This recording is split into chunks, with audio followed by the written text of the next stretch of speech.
Alright guys, we got a bit of a long watch today. This time around, we've got Nick Fuentes and Hunter Biden on Channel 5 for an interview. This is a very, very long watch, and I'm excited, to be honest with you. This is a very interesting conversation.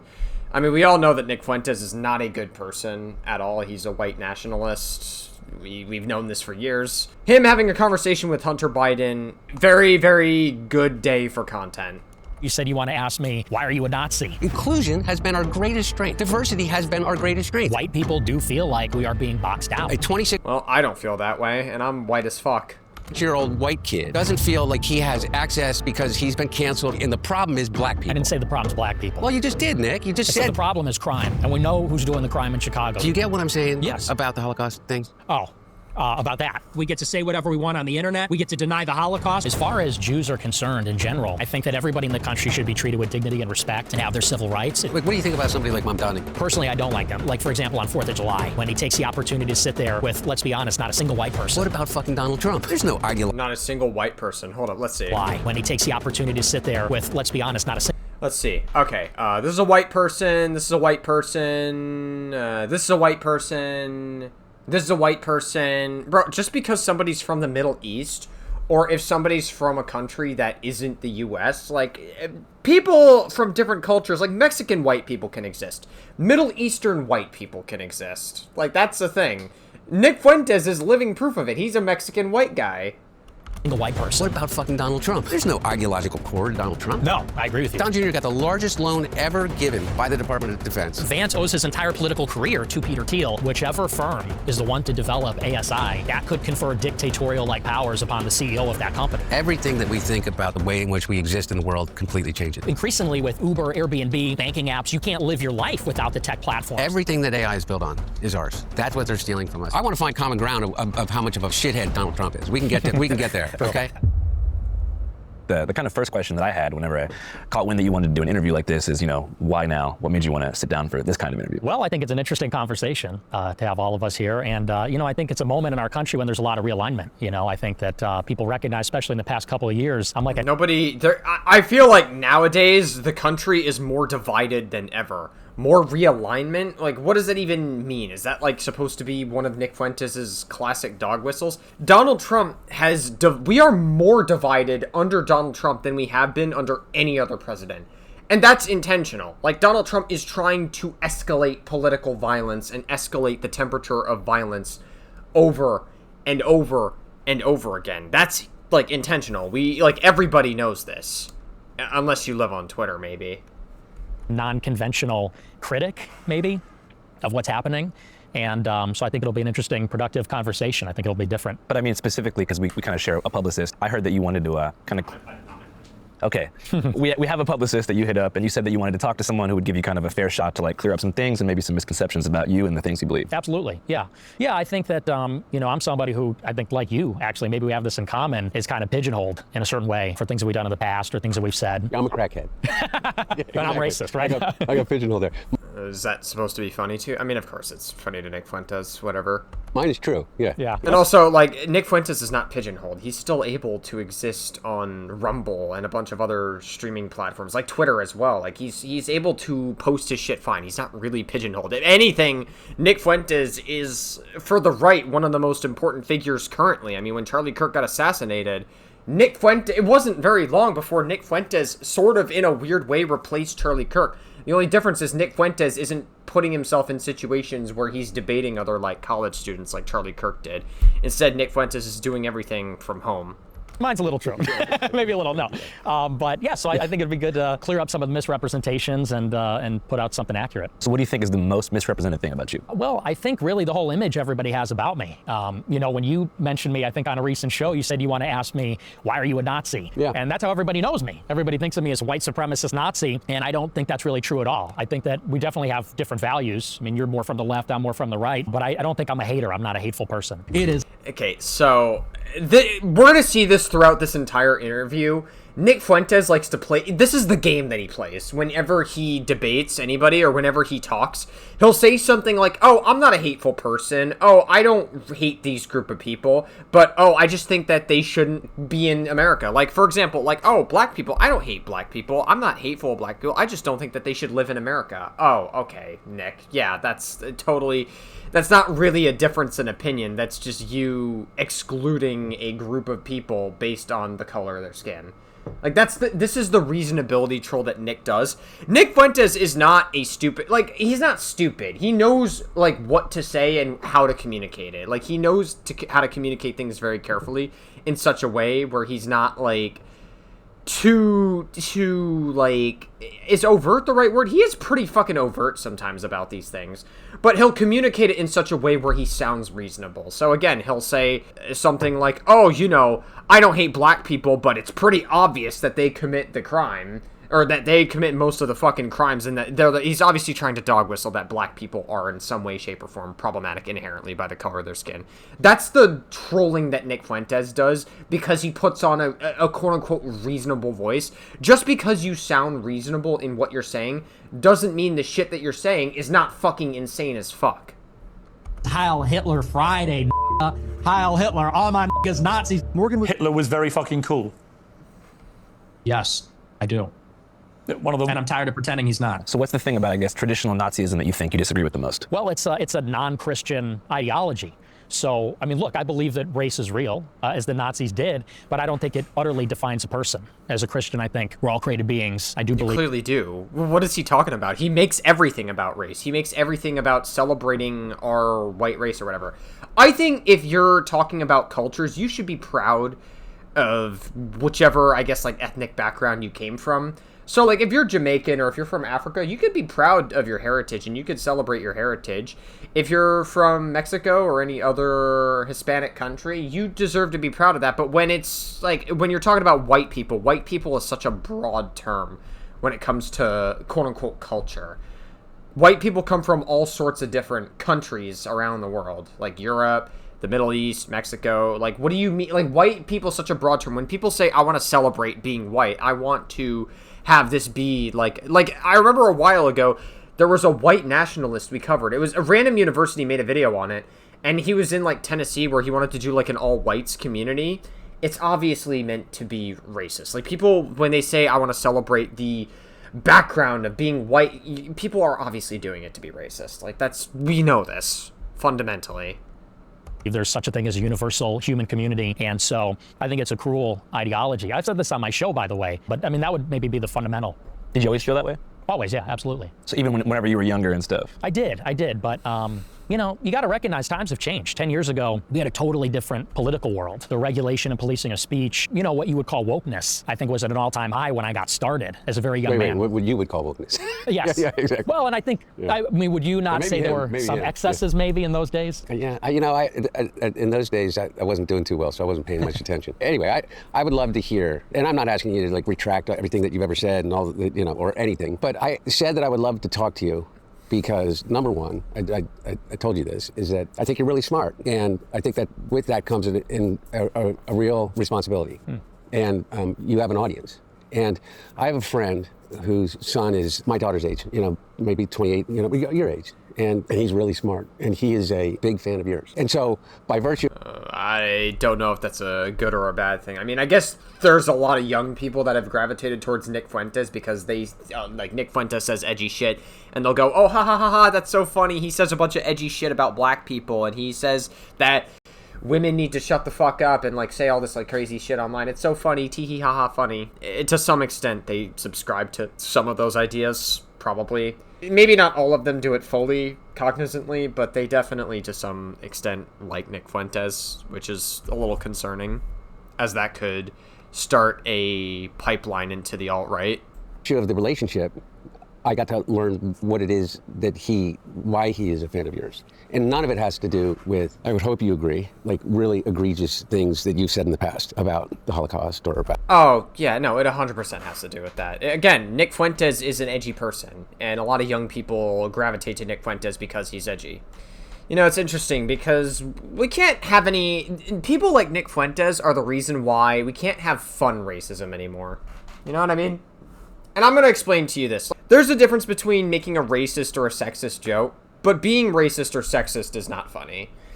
You know what I'm saying? You can make jokes about these things, and they can be funny, but unfortunately, the right has embraced actual fucking racism. And that's why we can never have nice things anymore. Like, the right has actually embraced hatred towards these fucking groups of people, and they actually embrace, like, dumb, idiot, white supremacist, low IQ talking points. And so now we can't have any, like, fun racist jokes anymore. We need to create, like, a space in the left to actually fucking do that shit again. But instead, you know, some people can go so far in the other direction, I suppose. You know. Which is not as bad as the far right, but still. Jews ever talk about the 100 million whites that died in World War II? Or do they just bitch and moan about the so-called 6 million Jews that died? And so it's just nice to poke holes in it and say, it's not 6 million. 6 million? I don't think so. And I don't even know, I think I've heard you since kind of rescind a lot of that. You can see that 6 million Jews died in the Holocaust. Possibly more. Possibly, you know, we're discovering all the time. So it could be, maybe even be more than that. But what he agrees with is kind of the anger about the situation that particularly your generation finds yourself in. I know that to be real. And I think that there, you know, maybe my reasons. I don't foresee Nick Fuentes being the leader of Gen Z's struggles at all. That doesn't make any sense to me. Nick Fuentes has never really had any meaningful job in the real world at all. Nick Fuentes started being provocative online at the age of 18, and he's just kept going for the past 9 years. That's really all it comes down to with Nick Fuentes, is he started at 18 and he just continued to be provocative over and over again. He's never actually worked any meaningful job. A Gen Z struggling is like struggling to get a fucking job and like struggling to, you know, pay month's rent and shit like that, trying to get by, especially since Gen Z has less and less job opportunities going into these continued years. It's like even like a lot of Gen Z is like trying to find like minimum wage jobs just to fucking put food on their plate, which is, that's like, those are the real struggles. Like a lot of the shit that they study for never fucking amounts to anything because there's, I mean, it's a whole rabbit hole of a discussion. You could chalk it up to colleges trying to create a bunch of useless degrees that you can't fucking do anything with, or you could chalk it up to the fields that they're studying being super competitive, all that shit. But it's not like anything is really being done about it, because a lot of the older generations are just like, we don't know what to fucking do. Like, we struggled with it. Now it's your problem. Like, that's what it feels like to me. Nick Fuentes can't be the leader of that. He's always been the rage-baiting piece of shit online that hasn't actually went through any of these struggles. He's been totally fine. For recognizing that anger is being legitimate, and my targets are different than yours. I just wanted to hear from you. When you say you were canceled by the right in 2016. Yes. I almost felt like in preparing to meet you now, is that your reaction to that was to just dig deeper and deeper into kind of the outsider, kind of radical, say anything for the purpose of generating, you know, the attention to build an audience. Is that true? And it's not. Yeah, it's clip farming. Yeah, but tons of people do that. In fact, that's kind of the way that people get out there as a content creator nowadays. An accusation. I really mean it. I want this to be a conversation as much as possible. I mean, there's certainly some truth to that, but I think that might be overstating it a little bit, because I really got canceled by the right and the left. Yeah. And back in those days in 2017, you had these far left journalists at Huffington Post, Right Wing Watch, ADL, SPLC, and I really believe they were on a mission to find extremist rhetoric, the white nationalist, He's just saying things, by the way. Like, he was able to exist in these spaces just fine, and all the white supremacists in his little echo chamber were totally rallying behind what he's saying. The extent of his cancellation is not nearly as big as he's making it out to be. He's just saying things. Nazi boogeyman. In fact, if anything, back then, I would say that it was a perfect time to be super fucking anti-woke, because I feel like the internet has always been about saying edgy shit online, and generally speaking, I would say that's more right-leaning. It may not be, like, far-right, and especially not nearly as far-right as it is nowadays. But it probably, like, always there was an edgy side on the internet where you could say a bunch of edgy shit on all these forums posts before the internet became what it is now. And then 2014, 2015, maybe a little bit onwards after that is when a bunch of people, like more left people, I would say, or more woke people came onto the internet and we started calling this stuff out. And some of those people turned out to be very annoying. Some of it got a little bit obnoxious, admittedly, and there was definitely some overcorrections on the left, for sure, where it turned into a bunch of bullshit cancellations online. People were getting canceled for tweets that they said years ago. There's even a content creator who is the biggest reason for my cancellation in the Dead by Daylight community, who I'm gonna leave nameless in this fucking video, but, you know, it's in my past allegations if anyone's already looked. But basically, they are going through some fucking controversy right now on Twitter where they, as a 14 or 15-year-old, said some fucking slurs in a Discord server. First of all, who cares?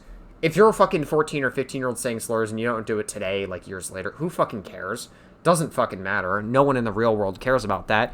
But that is an example of, like, the far left fucking overcorrecting and shit to the point where people are getting old things that they said that is not good at all. And people are just going fucking nuts with it as well. That's, like, a good example of it. Bullshit cancellations happen in far left extremism, and that's, like, the extent of it.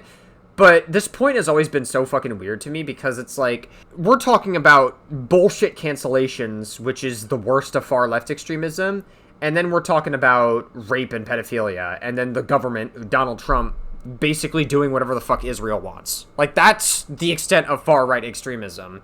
And back then, it was a fun time to make fun of the far left extremism because admittedly, a lot of them were pretty low IQ and stupid, and they were a pretty easy slam dunk to make fun of. It was pretty easy to make anti-woke content back then.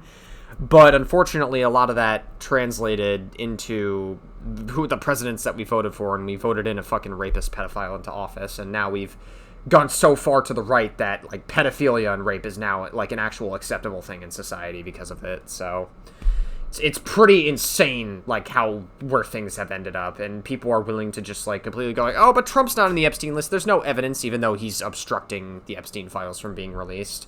Oh, but Epstein hated Trump. Okay. Doesn't mean that Trump didn't do anything on Epstein Island. The fuck kind of excuse is that? And all that kind of stuff. And they would look at someone like myself, 18, and if I was being serious or joking, things taken out of context, they would clip it, post it, and they wanted me to be the villain. And I think they wanted a lot of people to be the villain. I think the left, in a way, kind of created this climate where I think they pushed a lot of people farther to the right. But a lot of people knew that a lot of these far left spaces were extremely stupid, though. You know what I'm saying? Like, a lot of people already knew it, and that's why anti-woke content was so popular back then. Well, that very well may be true, but you gave him a lot of ammunition. That's true. You know, I mean, I hope that some of those things that you said in the past are not things that you believed in and that are you meant just to engender, like... I don't know, man. I like Hunter Biden, but I feel like Hunter Biden will do this thing where the people that he has a conversation with, like, just, like, gain some level of relevance. He'll, like, glaze the fuck out of the people that he's talking to. It's always like a weird tactic that he's tried, and I like Hunter Biden generally. I think that he's cool to listen to, and I could listen to him talk for hours, and I think he's a smart person, but, like, that's, like, the one thing that really fucking, like, always bothered me about him is sometimes he won't give enough pushback to people. Like, this is an example where he's not giving enough pushback to, like, an actual fucking white supremacist Nick Fuentes. A really radical kind of response. I mean, is that true or no? Well, you know, again, I think that back in those days, you could not say anything. In 2017, 2018, cancel culture was so in overdrive. Any joke, any edgelording, anything like that, they would, first of all, there's no sense. So again, you're just saying things. Like, obviously far left cancellations are bullshit and shit, but, like, you could say a bunch of edgy shit back then on the internet and you were fine. iDubbbz made a bunch of edgy content cops back in the day, and you could say edgy shit online. If anything, it became more acceptable to say the N-word with a hard R online after some of iDubbbz's content cops. If anything. I'm so old, I don't know. You could get away with saying edgy shit online, you'd be fine. Like, it's really, like, again, he's just saying things. Okay, well, to break it down for you, so the dawn of wokeness as it's known today, I think was in, like, the post-Trump era. After Trump won the election in 2016, there was a big movement to deplatform and kind of push away those who, I guess, the left feel like had galvanized them into the presidency. So there was this big idea that if you push people off mainstream social media platforms, they would go away. Now we know through Trump's re-election, that's not even true. But at the time, that was the mantra. Problematic viewpoints needed to be silenced, tucked away somewhere, and they would just sort of die in isolation. So I think that was the climate where you first got started, 2017. That time period was, like, crucial for getting people off mainstream platforms. Is that correct? Yeah, and I would say that you got to get into the psychology of those days. It felt like anybody that wasn't on board with the most progressive agenda had no options. There was just no alternative. It was going to be progressive, liberal, feminist, BLM, all that kind of stuff. And if you were to the right of John McCain, you're no platformed. John McCain was like a warmongering freak, I'm pretty sure. And like, even back then, I was like a really, really little kid. But even back when I was a really little kid, a lot of the adults around me would say that John McCain was the objectively worst candidate compared to Barack Obama. And you could say that Barack Obama was not perfect, but the country would have been way worse if John McCain was elected. He's like an actual warmongering freak. Censored, banned from all the platforms, you're fired from your job, you're ostracized socially. And I think what happened really... Again, this point has always been so fucking weird to me. And, like, these things would happen.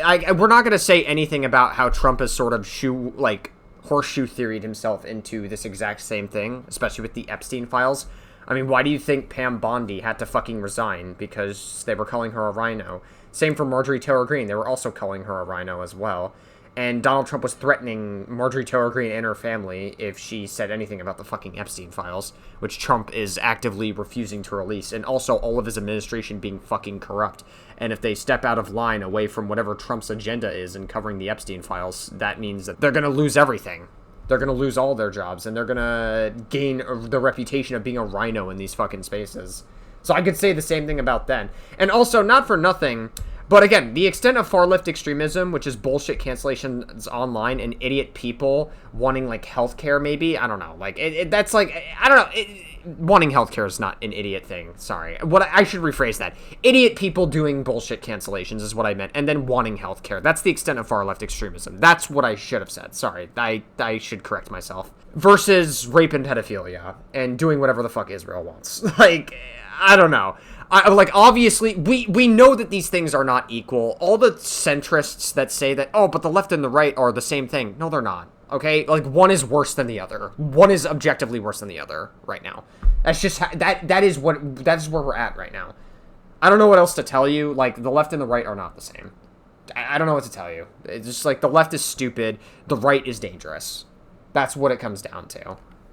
2021 when Trump got banned from the platforms is it felt like 70 million people got canceled. 70 million people that voted for Trump, or 60, 70 million people, we were all felt like, oh, so if Trump is out of politics and we're all banned from the platforms, then how is there any redress for our grievances? Do we just have to shut up and get with the program and we're all going to be progressive? And I think that drove people to a far more radical place where people said, well, what really is the solution? We can't talk, we can't express ourselves, we can't participate in the process or run for office. And I was one of the people saying that's exactly what's going to happen. It's going to drive people to extremism.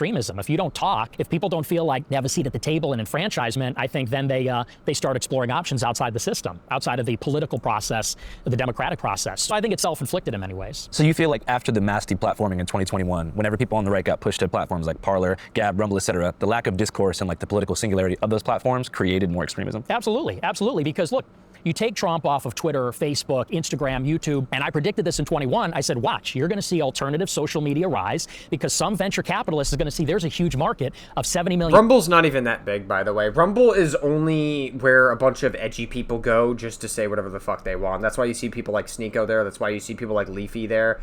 If they're banned from all the other mainstream social media platforms, like, that's why, like, Rumble's not even, like, that big apart from just, like, a right-wing echo chamber, basically. People that are going to follow Trump because Trump is no platformed. And that's exactly what happened. Rumble blew up, Elon bought Twitter, and what happened when you had total free speech on these platforms? Well, Twitter now resembles 4chan. And now, there's no gatekeepers. And I think it did push people in a radical direction. And honestly, people are even blowing past me. Now there's like... So I think that this is another reasonability troll from Nick Fuentes, and I say that because we all have a line somewhere. He has a line somewhere. We all, to some degree, have a line. And Nick Fuentes even understands that, like, there is a line, right? Nick Fuentes is the same guy that fucking glazes Hitler and thinks that Hitler is a cool guy. I don't think that. I think it's okay to ban certain ideas. We have always banned ideas. Even legally, we have banned ideas. I mean, back during the Cold War, there was a whole program to combat against communism. And I'm not talking about the communism that a bunch of fucking weird right-wingers online, the fake communism that right-wingers complain about when somebody wants healthcare or wants Mamdani in office. That's like the fake communism outcry. But we all have a line somewhere. And Nick Fuentes, I think, fundamentally understands this. I feel like this is just like a reasonability troll that he's doing here. Mainstream normie types that are even blowing past me in terms of how radical they are. People start saying things like, there's no political solution, there's going to be a civil war, we need a revolution. And I think that's because the message from the left was, you're crushed. You have no options, you can't win, there's no alternative. Oh my god. It's crazy that the left one moment is a bunch of stupid people and dumb far left people with green hair that are just screaming on the streets, and then the next moment they're like the most violent, dangerous people that you need to be scared of. It's crazy how we switch between those two narratives very quickly. And also, let's not pretend that Nick Fuentes also... Like, Nick Fuentes fundamentally is okay with violence. He'll say that he isn't, but he is okay with it. I mean, this is the guy that attended the January 6th riot, which is one of the most violent events from the extreme far right in recent U.S. history. I'm not going to play this game about, oh, far left people are violent. No, they're, like... What, wanting healthcare is a violent act? What, the fucking looters and rioters that people point to during BLM, even though they weren't part of the fucking BLM event at all, and they were gonna loot and riot regardless of who was protesting that day, and that had nothing to do with BLM? You're gonna say that that's far-left extremism when fucking our pedophile president tried to incite a fucking insurrection? That's the reason why Donald Trump was initially banned off social media. Was because he was trying to incite a fucking insurrection on the government. I think it's okay to say, yeah, you know, somebody trying to incite an extreme, violent, far-right event, I think it's okay to ban that person. We all understand that there is a line somewhere. And Nick Fuentes has a line, but it's not for the right reasons at all. His line is if you're fundamentally a race that's non-white, basically. And he'll, like, do this, like, mousy debate tactic of, like, oh, you see, but like, you know, they just shouldn't exist in our country. They just don't belong here. I don't hate them, but they shouldn't belong here. Like, Nick Fuentes doesn't care. Like, he was part of the January 6th riot. Like, he's completely fine with the violence. Trump is going to be indicted and charged and can't run. You can't be on Twitter. You can't have a job. And so people started to say, okay, well, you know, we still... Good. Donald Trump was on social media saying you should storm the fucking Capitol on J6. Good. Yeah, you should get banned off social media from that. Of course, when Elon Musk took over Twitter, he inevitably got unbanned, but still. Exist. We're still here. We still have these concerns. What do we do now? And then people start to say, well, we need a revolution. And I'm one of the only people saying, no, we should still engage in the process and talk with each other. And it's not all one-sided. I think there's problems on the left and the right, but I certainly think it takes... It's mostly on the right. And it's not even close. The disparity between the left and the right is so large. The far left extremism is just stupidity. Far right extremism is actual violence and doing whatever Trump says, Trump goes, and Trump fucking up our relations with the world and fucking up the country. Just for in the name of Israel. It's 100% worse on the right. It's not even close. To tango. Okay, so there, we agree. I think that there are problems on the left and the right, and I don't disagree with some of the things. Dude, and I fucking hate this shit, dude. Like, I'm not trying... like, this is really... Like, we cannot glaze white supremacy. Like, I like Andrew Callaghan and Hunter Biden, but, like, they need to be actively pushing back against Nick Fuentes. They need to be pushing back and saying... Yeah, this is not good. Like, you cannot be glazing, like, actual white supremacy that Nick Fuentes is regurgitating here. Things that you just said, I guess I just came to a different conclusion that there are some things that people should be deplatformed for. Not that they can't say it where they want to say it, but I think that it's a right of anybody. Okay, top 3 things. What do you think? There's a difference between being able to say that you're proud of your white heritage and also being just flat out racist. I think that there's a difference between saying you're proud of your... Right, but we know that people that say that they're proud of being white and they're proud of, like, you know, the white culture or whatever, like, we know people are doing that to be racist. Like, we fundamentally understand this. When somebody says they're proud to be Mexican, that there is, like, an actual culture. What the fuck does being proud to be white, what is that supposed to mean? Being white comes from all different fucking cultures. What are you talking about? Like, again, this whole thing, like, of Hunter Biden is like, hey, you know, like, Nick Fuentes is, like, kind of... Again, I like Hunter Biden, but, like, what are we doing here? Like, this is... No. Push back more, please. Your Christian... Like, we know when people are saying they're proud to be white, it's obviously meant to be racist. Heritage and the white culture from what you come from, and Nazis, or that you adopt the Nazism as a legitimate ideology. I think that there's a difference between saying that you disagree with the United States policy as it relates to Israel and saying that the Holocaust didn't exist. I was like, Mom, Dad, Hitler was awesome. Hitler was right. And the Holocaust didn't happen. And my parents were like, we cannot believe.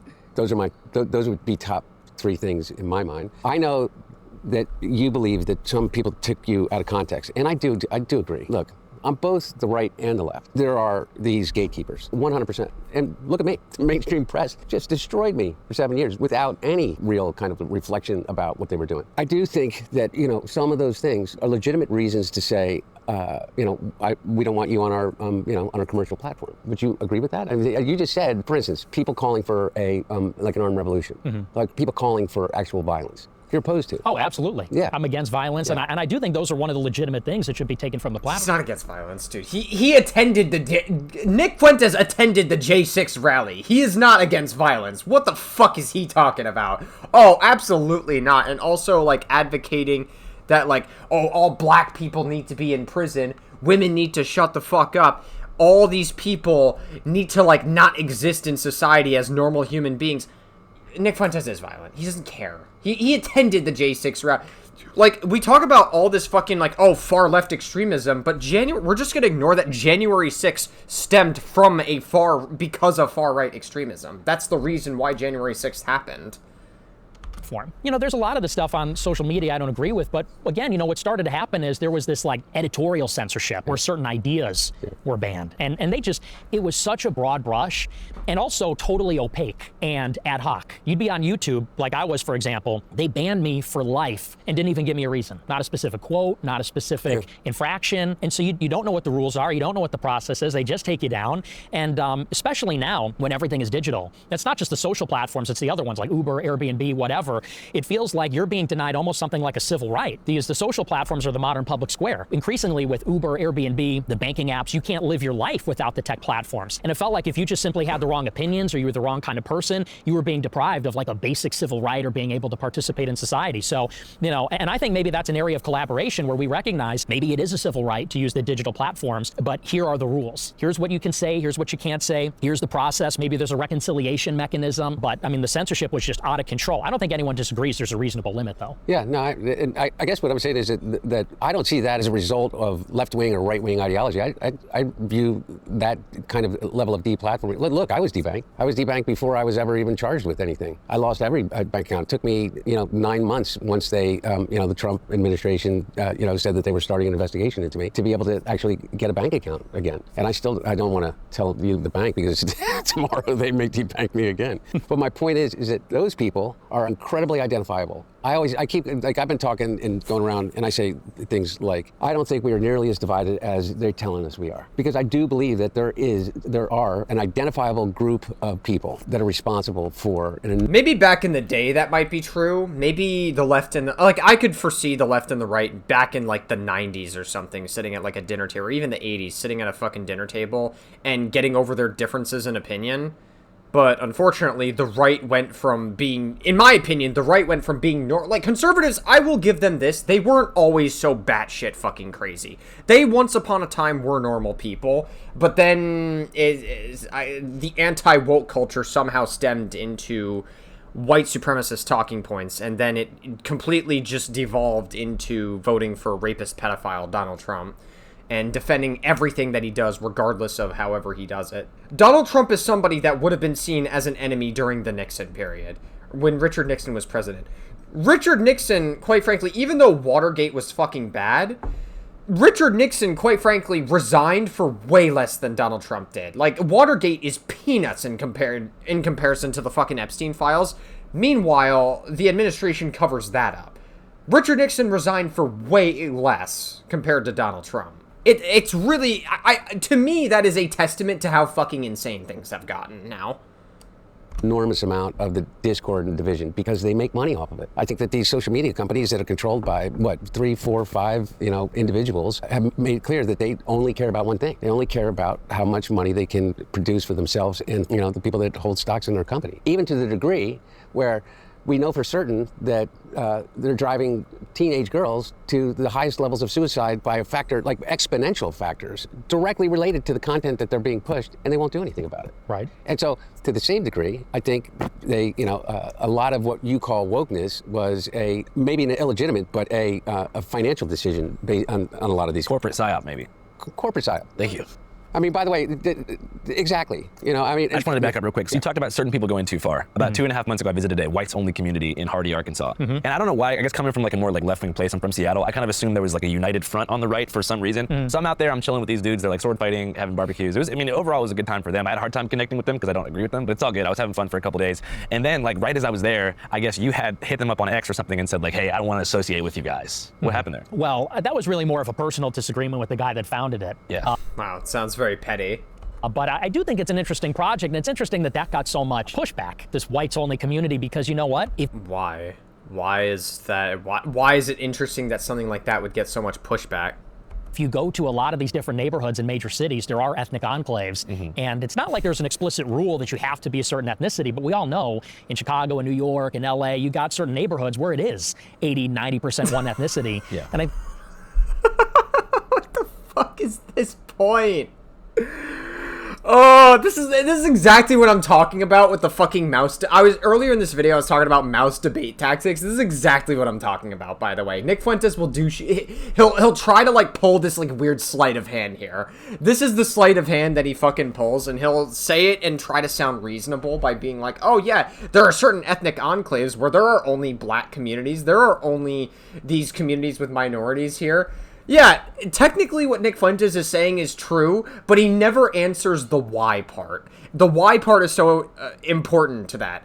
I don't know, maybe it's because a lot of these communities were forced to be in there because they would have gotten fucking ostracized everywhere else. A lot of these black communities were ostracized into places like East New York and stuff. Like, East New York is an example. Detroit is another example. A few areas there. Red Hook for a while was like that. It's Red Hook nowadays is getting more gentrified in New York. Same for you could say the same for Italian communities. Italians weren't always considered white, and they were forced to go into a lot of these other neighborhoods. But, you know, as time has moved on, Italians are, well, they're now recognized as white, and, you know, it's a thing of the past. It's many years ago, all that good stuff. But it's just funny to me that Nick Fuentes will say this. We know an all-white community in Tennessee is obviously not the same thing as communities where minorities were forced into them, basically. It's just such a fucking... He really tried with that sleight of hand there. I think there's a lot of white people that say we kind of want something similar. I don't think there's anything.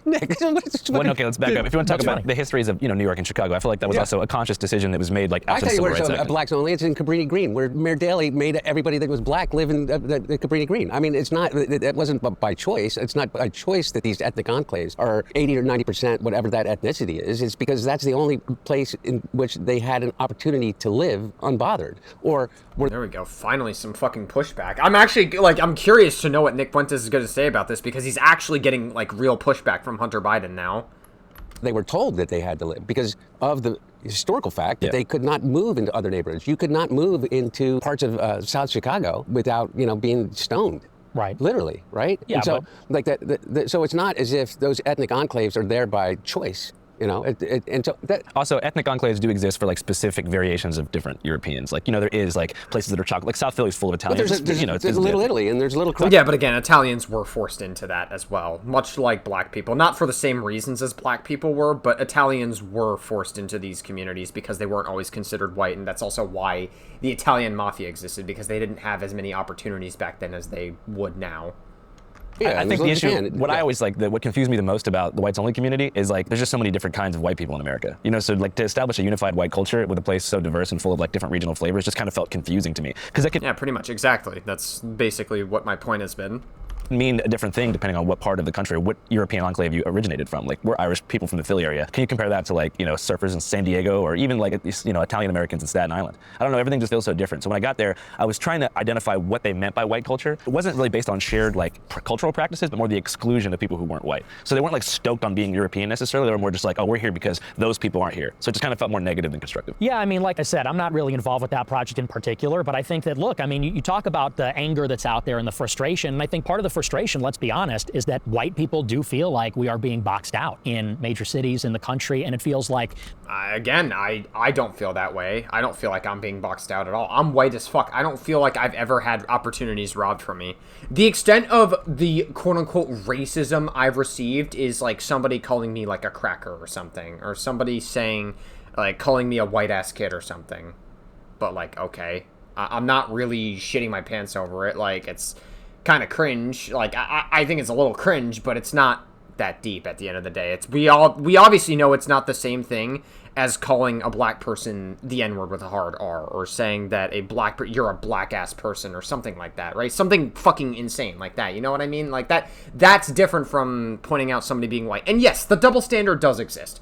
And I don't need to give you guys a whole history lesson on how black people are treated like absolute shit, and they've got the shit end of the stick when it comes to the oppression that they faced in America. And not even just in America, but like with slavery and servants in the Middle Ages and stuff like that. I don't need to give you like a whole fucking history lesson on how black people have been treated more like shit than white people collectively as a whole. I don't need to do that. But like, that's why I'm not shitting my pants over it, is because I've never had any opportunities robbed from me because I was a white person, ever. It's not a real thing. The whole white people being disenfranchised thing, it's a victim complex. It's not real at all. The only people that believe this are people that just fucking scroll through Twitter, and your algorithm is feeding you black people doing bad things, and oh my god, this white person is suffering at the hands of a black person. It's not a real thing at all. It's dumb idiot speak by people on Twitter. It's not a real thing. It's just dumb bullshit, victim mentality garbage that you see online. Look, there's a little Haiti, and there's various ethnic enclaves where you get that local culture, and they do their, cultural festivals and that sort of thing. And white people feel like Little Haiti. Little Haiti is now like a new little enclave celebrating their culture. Why can't white people celebrate being white, guys? That's his excuse? Okay, dude. Okay, bro. they're being pushed out, and they Okay, dude. Okay, bro. That is like actually insanely laughable. Space where things are familiar. Do you feel the same way about the Italian festival that happens in every city? Well, here's a good example. So, or St. Patrick's Day? Well, there's no Irish neighborhood in Chicago. Little Sure Italy. there is. I mean, there are Irish neighborhoods that exist. Irish people were also not considered white as well back in the day, Nick. But does he not know this? There were Irish neighborhoods in America. Not in Chicago. Maybe not in Chicago. I don't fucking know. But certainly in America, absolutely. Irish people were immigrants coming in, and they were forced to do tons of fucking labor with Chinese immigrants as well. They were not considered white, especially during the whole like Wild West and Gold Rush days. Some remnant in Bridgeport. Yeah. It's important to note that, like, and I'm not trying to get into like a shouting match here, but like, as a family coming from a family who did leave Philadelphia in the 60s because of black migration from the South after the Civil Rights Act was passed, there was a sort of like mass flight of white people into the suburbs, and that kind of led to a homogenization of different cultures because they rushed so fast to build these like identical strip mall suburbs that it was very hard to maintain cultural bonds that made different European and white neighborhoods unique around like the 1950s and before. So I feel like the mass suburbanization is also a big factor. There we go. Jesus Christ. Like, again, we're finally pushing back against Nick Fuentes. Like, again, I was a little bit frustrated with Andrew and Hunter for not pushing back against Nick Fuentes earlier in this video, but we're actually finally getting some, like, meaningful pushback. Here we go. This is why we watch Andrew Callaghan and Hunter Biden. This is why. There we go. That led to those like cultural bonds breaking. Yeah, but why did that happen? I mean, a lot of the suburbanization is because of the race riots in the 1960s. People moved out because of the violence. My grandfather was in the National What violence is he talking about? Guard in Chicago when, after MLK got assassinated, the whole West Side burned to the ground. Yeah. People didn't want to be around that anymore. Why were the riots? Yeah, Because, yeah, that was. Oh my God, he's actually so. I want to think he's dumb, but like I feel like he knows some of the shit that he's saying is dumb, because black people were being fucking oppressed there was the whole separate but equal bullshit during the civil rights movement. MLK, who's one of the greatest Americans ever lived, MLK was their fucking hero, and then he gets assassinated by somebody who obviously fucking hated black people, and now that's a justification to be fucking angry and start burning shit down. Yes, absolutely. Absolutely. It was an act of fucking racism, and that was their moment to actively riot against the fucking rooted racism in America and the oppression. Absolutely. Absolutely, yes. MLK Jr. was assassinated. Yeah. Like, listen, I'm not advocating that you should be violent, but that was absolutely, if MLK being assassinated was the root cause of it because of all the fucking oppression that was going on, and him lifting them up just to be shot and your hero being shot, yes, absolutely, that is a moment to be to go in on America. Yes, that is absolutely an excuse. Yeah. And so does that justify? By the way, I already know what the dialogue tree is going to be. It's going to be very predictable. I imagine Nick Fuentes is going to bring up someone like Charlie Kirk. They're like, but what about Charlie Kirk? Is that okay to be violent afterwards? No, because Charlie Kirk was a hateful person. Charlie Kirk's not even close to what MLK Jr. was. MLK Jr. just wanted equal rights for black people. Charlie Kirk was the exact opposite. He said that the Civil Rights Act was terrible and that we shouldn't have even had the Civil Rights Act. He was absolutely awful to gay and trans people. And he would say that he would inflict abuse to his fucking child if she got raped by a rapist. And he would, basically, what that means is he would force his daughter to give birth to a fucking rapist's baby. I already know the dialogue tree. Like, the dialogue tree here is going to be predictable. Watch, he's going to bring up Charlie Kirk. By burning down the city? No, I didn't say it justifies it, but it sure justifies an enormous amount of the anger. It absolutely justifies the fucking violence that went on. Or the quote-unquote violence, which is property damage. I don't even think the violence was, like, murdering white people. And even if they did, like, honestly, a lot of the white people were shitty to black people anyway. So, like, I can excuse this. Like, this is... Like, there is a valid reason for them to be fucking angry at this. Because they were not... Black people were not treated as equal to white people back then. Kind of anger that you feel about being left out. The same kind of anger that you're expressing right now about the idea that you're culturally irrelevant, that you don't have a place in society. Imagine if you were a... Which is not a real thing, by the way. White people have always been culturally relevant. In fact, if anything, Nick Fuentes has been culturally relevant now more than ever with, like, the far-right movement and Draper's and America First. He's been the most relevant figure in politics, period. 26-year-old black man in 1968 and saw your hero be assassinated. I saw Trump get shot in the ear, and did he? And I saw Charlie Kirk get shot, and I didn't see any cities get burned down. It's funny. Yeah, because you guys don't care. This is the difference between us and you. The reason why people were burning cities down and people were being violent after MLK is because people cared. People cared about black people wanting to be equal. Charlie Kirk, you guys didn't give a shit when Charlie Kirk died. You just use it as a virtue signal to be like, oh, look how violent the left is. But you don't actually care that Charlie Kirk got shot in the neck. You don't fucking care. You don't care. You just care about how Charlie Kirk made you feel. Charlie Kirk was an asshole. And he empowered you guys into feeling like assholes, and you guys were like, based as fuck. Oh my god, Charlie Kirk was so based. That's you guys. You guys didn't actually care that Charlie Kirk or Donald Trump died. These people are fucking assholes. It's also going to be the same reason, like, yes, when Charlie Kirk got shot, even myself included, like, people were shocked because it was such an unexpected thing that happened and no one was expecting it to happen. But people stopped caring about Charlie Kirk's death a week after it happened. Like, once a week passed, people stopped giving a shit. Nobody fucking cares that Charlie Kirk got shot. I'm just being real with you. They care about how Charlie Kirk made them feel. And the person that shot Charlie Kirk was, you know, obviously, yes, it's an example of violence that occurred on the left, yes. But Charlie Kirk was a nasty fucking person. This is the guy that said he would force his daughter to give birth to a rapist's baby. And this is the guy who said that the Civil Rights Act was terrible. He just spewed out so much hate into the world, and you guys loved it. You didn't care. There's a clear difference here. People cared about what MLK Jr. was advocating for, and that's why they kept fighting after he got assassinated. Nobody cared that Charlie Kirk died. They just cared about how they feel. It's going to be the same reason why nobody's going to care when Trump dies. Trump's really not that popular. Nobody's going to care when Trump dies. Conservatives will be like, oh my god, this is horrible. The left is so violent. I'm so angry right now. And then they're not going to care. They're just going to virtue signal about it, then they're going to move on. Because they don't actually care about Trump. They care about how Trump made them feel. Same thing with Asmongold. Nobody's going to fucking care when he dies either. Sorry, I know people are going to be fucking angry with that take, but nobody's going to care when Asmongold dies either. They care that these people offer a safe space to spew out their fucking hateful opinions out into the world. They don't actually care about the person doing it. The person just offers that safe space to allow that to happen. They don't actually care about the person themselves. That's why it's different here. I think it's a very, very, very different thing. I think How is it's that different? Charlie Kirk Kirk got shot in the neck. Yeah. And liberals celebrated all over social media by Tyler Robinson. Yeah, who is... Yeah, that's not good, but again, nobody actually cares that Charlie Kirk died. You shouldn't celebrate his death. I'm not advocating for violence, but... I don't know, maybe Charlie Kirk shouldn't have been such a hateful piece of shit. I don't know what to tell you. Like, maybe Charlie Kirk shouldn't have been so fucking hateful into the world. You receive the energy that you put out into the world, and Charlie Kirk definitely did. I'm just gonna be real with you. I'm not advocating that you should be violent, but I'm certainly not gonna sit here and cry a fucking river that he died. I'm just being real. Sorry, and I don't really care to hide my opinion on that. What? Who is some liberal guy. He is? Mm-hmm. What? He's got a transgender boyfriend. Does that make him liberal? Tyler Robinson came from a super Mormon MAGA family. And Tyler Robinson obviously was not politically aligned with his family.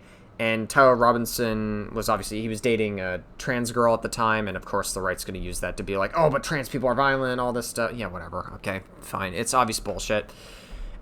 And Charlie Kirk, being Charlie Kirk, he was absolutely fucking hateful to trans people. He was a total piece of shit to trans people. And Tyler Robinson was dating a trans girl at the time.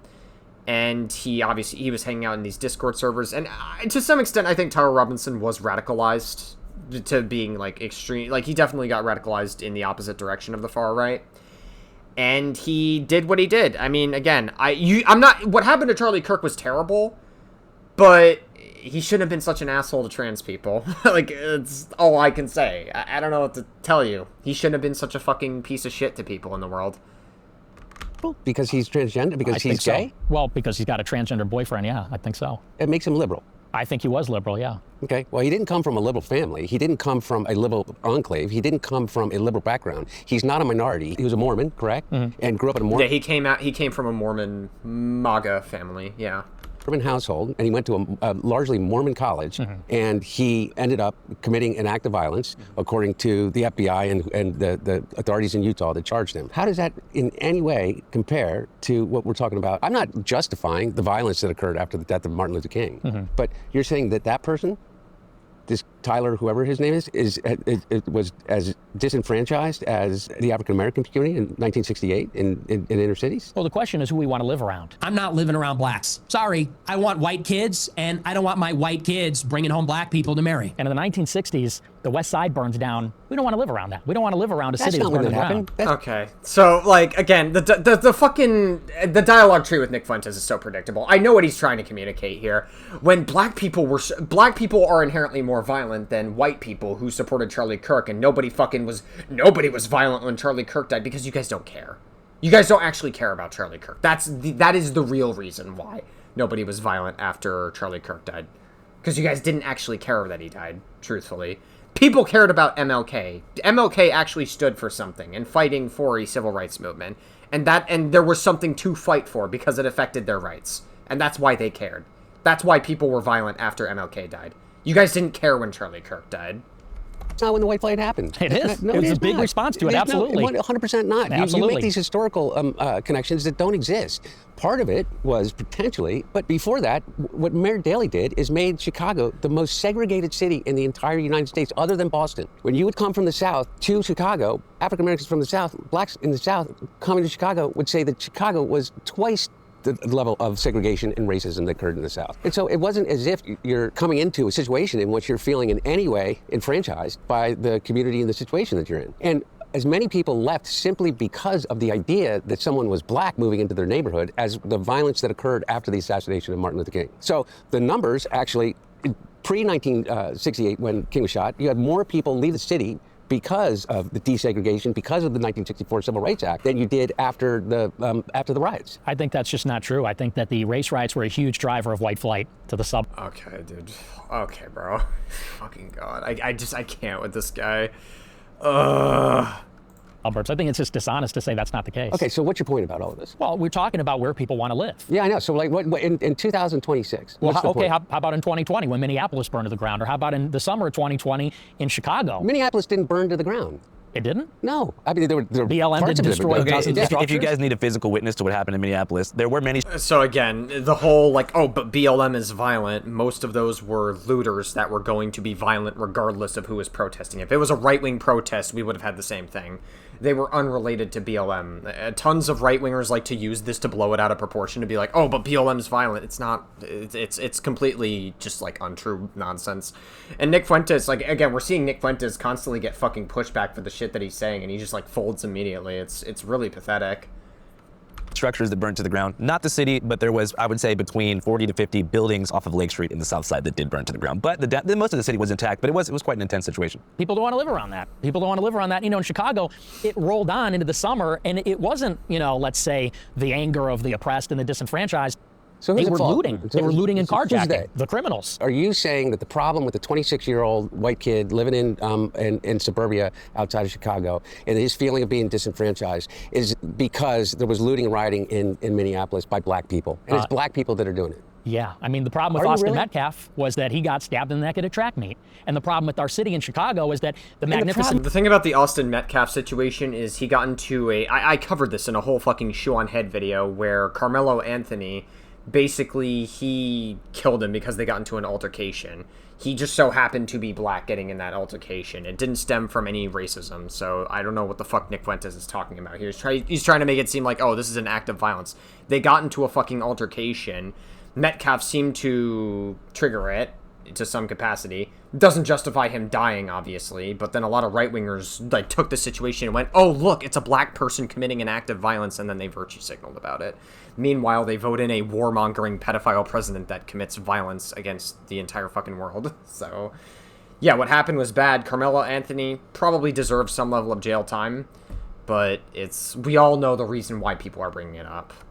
Or mainly right-wingers are bringing it up. We all know the reason why. It's because a black person's doing it. Mile is gone. Water tower place is gone because of all the crime. Nick, and the time of an entire generation of African Americans is that they've been getting killed by cops for decades. That's What are just you not talking true. about, Nick? Because they commit crime. And listen, it's not... Nick, What? That's not true. It's Oh, not true. Are it you is. saying that police brutality as it relates and racism in the police force, in the way in which police treat African Americans?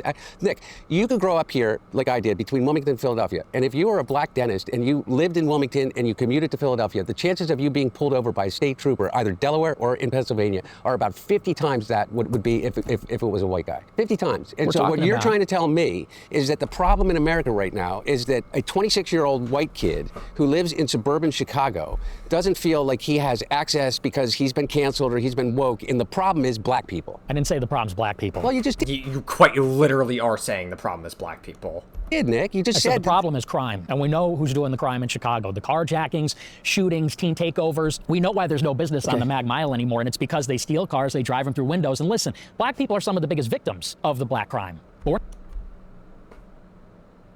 Wow. I love how Nick Fuentes... Dude. Like, Nick Fuentes is obviously, like, smart, and he knows what to say, when to say it. But some of the fucking talking points are just, like, below room temperature IQ. The shit that I'm hearing from this fucking guy. He will go on to say that black people are some of the biggest perpetrators of committing these fucking crimes, and then he'll proceed to say that, oh, black people are also the victim. You just answered your own question.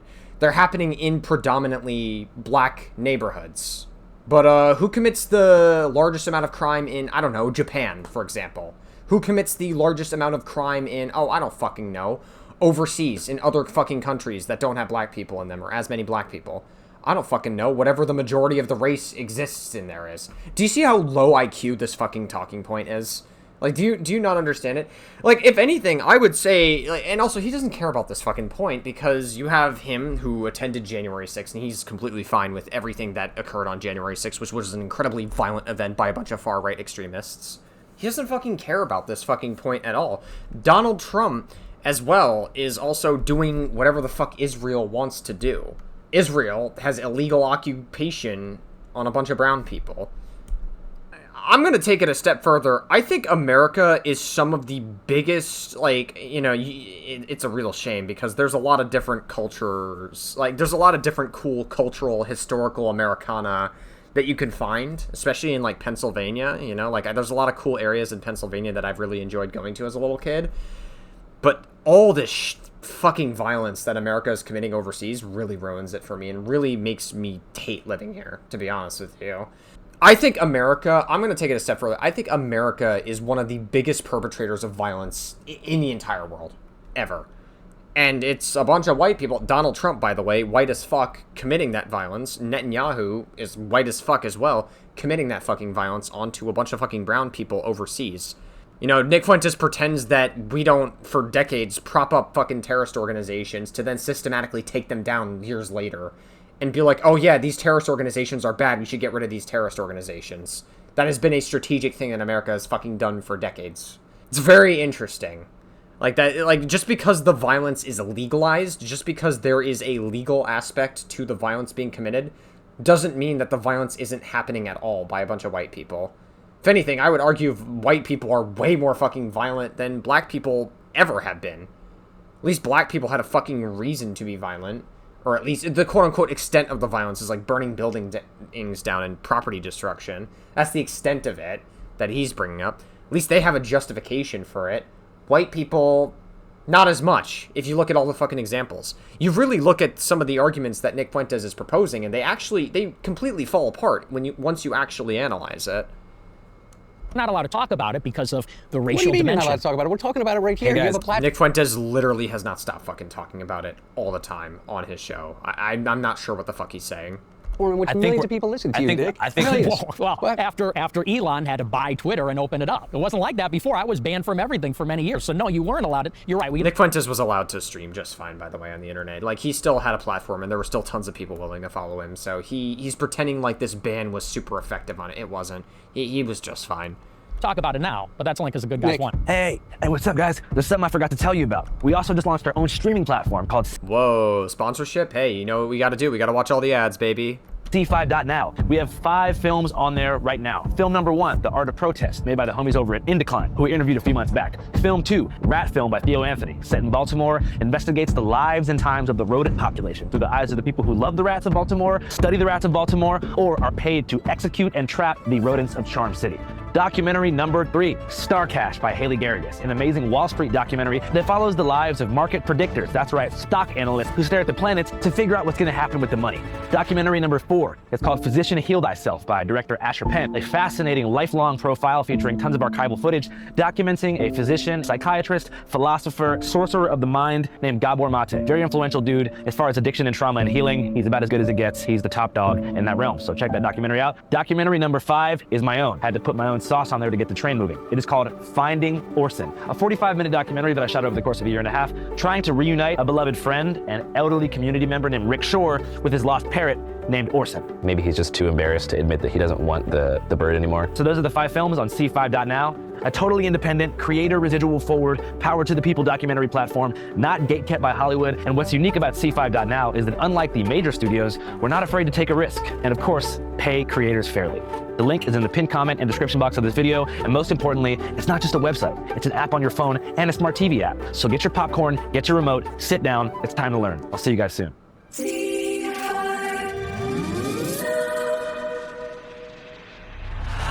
You went from being banned on Twitter to being on YouTube to creating I'm an not on entire show. YouTube. I know you're not, but now you have Kick and now you have all of these other things. You have an enormous platform. I want to find common ground of how much of a shithead. Yeah, I mean, like, if anything, Nick Fuentes is more accepted now than he was back then. He, like, pretends this ban was such a big effect on him. It really wasn't that fucking deep at all for him. And the people that were gonna follow him were gonna follow him regardless of wherever he streamed. Donald Trump is. We can get there. Okay?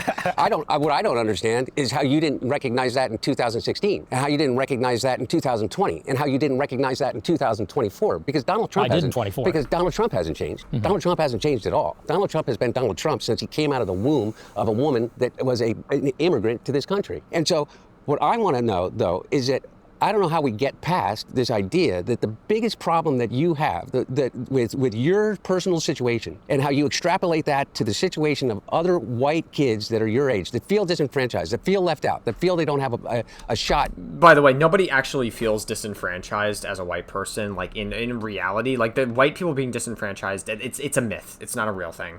Most of the people online, it's just a bunch of young people, mainly Gen Z, who got radicalized online because they weren't able to get any jobs and they weren't able to find anything, and then they just want, like, a group to blame, and then they, like, go through these social media threads, whether it's, like, a bunch of obscure forum posts that are far right or whether it's fucking Twitter, and they just want to blame minorities for all their problems, and they just want to blame other people for the fact that they can't get jobs.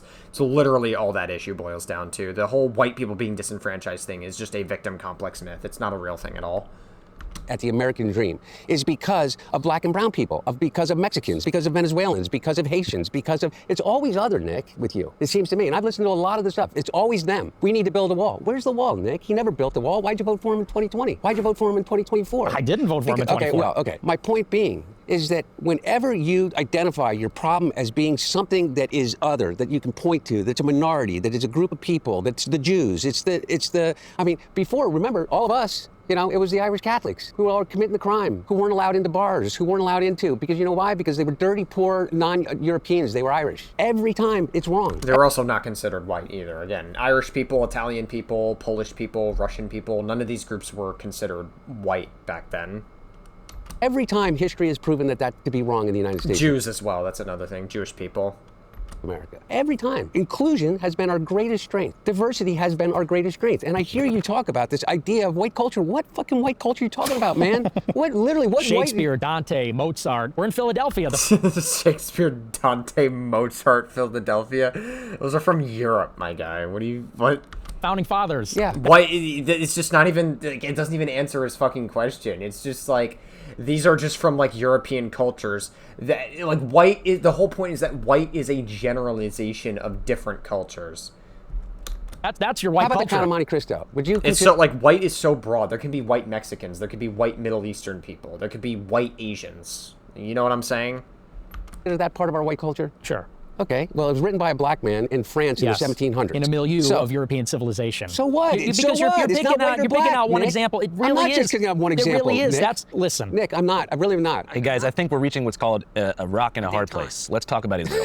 Well, let me respond to this because you're telling me I'm always blaming the other. No, Nick, for real.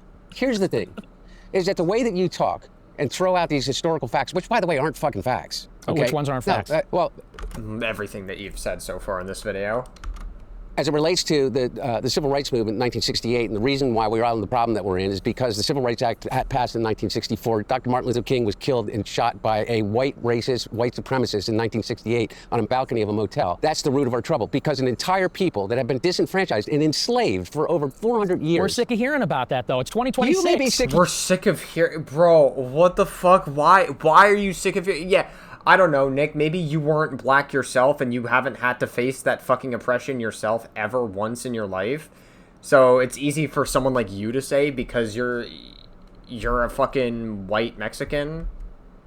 Hearing about it, but you know what? But he is white. Like again, you can be a Hispanic person and still be white. Nick Fuentes is Mexican, but he is white. And I'll tell you what, Nick, here's the other thing. Get over it. It's America. Okay, but Nick, get over it. Okay, dude. Yes, because we all know that once the laws go away, and we all know that once slavery ends, suddenly the rooted racism suddenly that ends. You can say stuff like that, okay, without having to say it like that. And that's not how it started, though. This is a legitimate argument, but it's Nick. Nick, Hunter, what do you guys make of the concept of community collapse? Have you guys heard of this? No. So it's got nothing to do with race, got nothing to do with money, but this is kind of a crazy stat. So in 2019, before COVID, 76% of Americans said they were part of an in-person community that gave them some kind of value. After COVID, and this year, it was 19%. So I think that politics and race aside, one of the biggest issues is the collapse of social bonds, third spaces, communities, in-person engagement, which comes with loneliness, more time online, and more division. I understand that. I feel like you guys aren't going to agree. I want to talk about what you guys think can be done on an individual and community level to stop people from hating each other and to create more belonging and engagement. Well, number one, I think this. Okay, for real. Podcasting. No, not podcasting, this discussion. For me to be able to sit down with someone who I so vehemently disagree with and find some kind of common ground. But I mean, guy at home who's watching this on his phone just thinking, I wish I could go outside, I don't know. Or I guess watching on their computer and recording a reaction video. I guess you forget that context too. Come on now. Don't fucking forget about me. Okay, well, here's what I'm talking about. It's all about connection. It is all about actually connecting with people. And I'm not talking about digitally connecting with people anonymously online. I'm talking about actually going out and connecting with people. And I guess, sure, fine. Like, I'm not opposed to people having conversations with people, but it becomes a conversation about where do we draw the line. Because Nick Fuentes is obviously somebody who puts out anti-Semitic conspiracy theories, puts out a bunch of hateful shit online about black people. He'll like disguise it as being like, oh, but I don't hate black people. I think that they're the most violent people and that they should be shunned from society and that they should be ousted from America, which seems to be a lot of the far right echoed sentiment as the right has become more and more extreme and has echoed that sentiment. And Donald Trump makes them feel that way, gives them a safe space to feel that way. I don't have an answer to that. Like, it's like, where do we draw the line? Like, obviously there should be a line at not being fucking racist and like platforming shit like this, right? That? I don't know any of us. That's why Nick Fuentes was banned to begin with. Same for Donald Trump. He was trying to like incite a fucking insurrection. That's why he was banned from social media. We are in a, look, man, I just think that you are targeting the wrong problem, Nick. I think that our biggest problem right now doesn't have to do with this cultural divide or racial divide or religious divide or the idea that America is becoming less white or culturally relevant anymore. I think our biggest problem is literally an oligarchy that is inflaming every single division that we have. And by the way, and they're out for you, man, just as much as anybody else. Well, and I agree. So those platforms that I know. I agree. He doesn't care. He doesn't. He's just saying this. He's just folding because he's gotten mouse debate tactics. He's folding. He doesn't care. we talk about that, you're not allowed to be on because Elon's out on the platform. Elon doesn't give a shit about anything other than one thing. Wait, Hunter, I just want to money. say real quick. Money. It's his money. I don't necessarily even agree with that. Okay, well, you may not agree with that because you don't want to piss off Elon Musk. Elon doesn't even like me, but I just disagree. You're talking about the oligarchy, right? Like these billionaires, right? Like the goal. Elon Musk is totally fine with Nick Fuentes. I don't know what the... Again, he just keeps fucking lying. What is he even talking about? Elon Musk is totally fine. He unbanned Nick Fuentes, and if he didn't like you, he would have banned you off your fucking platform or whatever. He constantly allows white supremacy on his platform. I don't know what the fuck Nick Fuentes is talking about. Of corporate capture of these industries is community collapse. They are trying to engineer things to make it antisocial. They want to eliminate every single small business. They want to make everyone a single person shopper, no carpooling, to be a lonely consumer who only buys things for themselves online and doesn't talk to anyone in real life. That's what they want in real life. All this data center shit, everything they're doing is in a way trying to break up in-person engagement. And I feel like for you guys, it might be hard to answer because both of you guys are what they call controversial public figures. There's places that you, in 2018, if you were to go to a dive bar in, let's say, Poplar Bluff, Missouri, you would have been in danger. You know what I mean? At that time. For you were in danger physically in a left-wing city. It's just the truth. So I feel like you guys have been deprived of the ability to have normal lives. You especially, but I mean you in general. But I feel like your controversies came a little bit later in life. For you, I feel like you haven't even been able to grow up as a normal person. Is that accurate to say? Yeah, that's true. Well, and in terms of building community back and everything like that, the data says that really the loss of society is the fact that we don't encounter people anymore. For example, on your way to work or, in ways that are unexpected. People wake up in their house, which is separate from everybody else. They get in their car by themselves, drive to work by themselves, and then they meet with their colleagues and everything, but then they go right home, go home. I feel like you only would ever have this take if you've never been in any loving, meaningful relationship. You're by yourself. Not people who are in relationships. Sometimes you're out with your girl, or sometimes you live with your girlfriend, or you live with family, I guess. It seems like such an arbitrary fucking example that he's giving. Home, have a beer, watch Netflix until they go to bed. Next day starts all over again. And so, I think it has a lot to do with maybe how we structure the cities. I think, honestly, a big part of it, there's this abundance mindset with liberals. Liberals want to have prosperity and everything like that. How can you have that when the cities are not safe? I think that one of the ways, okay, dude. For example, if you want to have those encounters that are unplanned or spontaneous, they're going to happen maybe on the subway, on the bus, on your way to work. People don't want to ride the subway anymore. Okay, I guess nothing to say about ICE murdering people indiscriminately, which also makes cities unsafe, and American civilians who are non-white are feeling unsafe every single fucking day because ICE could just detain them for any number of reasons, and ICE could shoot them indiscriminately for any number of reasons as ICE murdering people is becoming more accepted. I mean, white people, again, this goes back to the whole, but black people are more violent, even though white people get away with shit all the fucking time. That officer that shot Renee Good and the officers that shot Alex Preddy, who are all white, nothing happened to them. They got no repercussions for anything. You can be a rapist pedophile as long as you're right-wing and you exist in right-wing spaces and you regurgitate all their dumb, low IQ talking points, you'll be okay. That's the status quo that we're in right now. Rape and pedophilia is accepted in right-wing spaces. Donald Trump is able to inflict violence onto other countries, and he is a convicted felon in office, and he is a rapist pedophile, and people still love him. That is how bad it has gotten. You can be a violent as fuck white person, and you will be okay. I don't know what the fuck Nick Fuentes is talking about here. People don't want to ride the bus. I just feel that if you look at the data, right now, 2026, I think 2025 had the... Just nothing to say about all the ongoing constant violence and political violence that Donald Trump is actively escalating to distract from the fact that he most likely raped kids on Epstein Island. Lowest homicide rate of any year in America for the past 4 years. Oh yeah, I forgot. Nick Fuentes doesn't care about that. I remember I reacted to I did a YouTube short on Nick Fuentes sweeping for Donald Trump being in the Epstein list. He's like, oh, 15-year-olds is not that bad. There's a big difference between having sex with an 8-year-old and having sex with a 15-year-old. Okay, that's the kind of defense that Nick Fuentes was running. like if you compare data from the 90s, like the cities, I get what you're saying, but the cities I have noticed are a lot safer. They're also, becoming more expensive as well. It could have something to do with it. You're absolutely right. What you're saying, Nick, is impossible to refute, right? Because everybody has an experience with violence or witnessing a crime, or whether it's just in their local newspaper or not. Is that I don't think that is in any way limited to only urban environments. I take the top 10 poorest red states in the country, and their crime rates are 10 times what many urban centers are. So you'd be comparing like West Virginia, coal country, disenfranchised to like an urban neighborhood. Yeah, in terms of per capita crime, in terms of per capita murder, in terms of per capita child sexual abuse, yeah. I think the things that people really care about, things like that, is their own personal safety. Yeah. It is not limited to African-American urban or Latino-American urban environments. It's not. It exists. Carjackings do happen, but you know where they happen? They happen in Biloxi, Mississippi, just as much as they happen in Chicago. I'm skeptical of that. I mean, I just think the idea of like safety at risk crime has been, I feel like media has overblown the level of danger. Everybody's going to fact check both of us on this, and but I agree with you.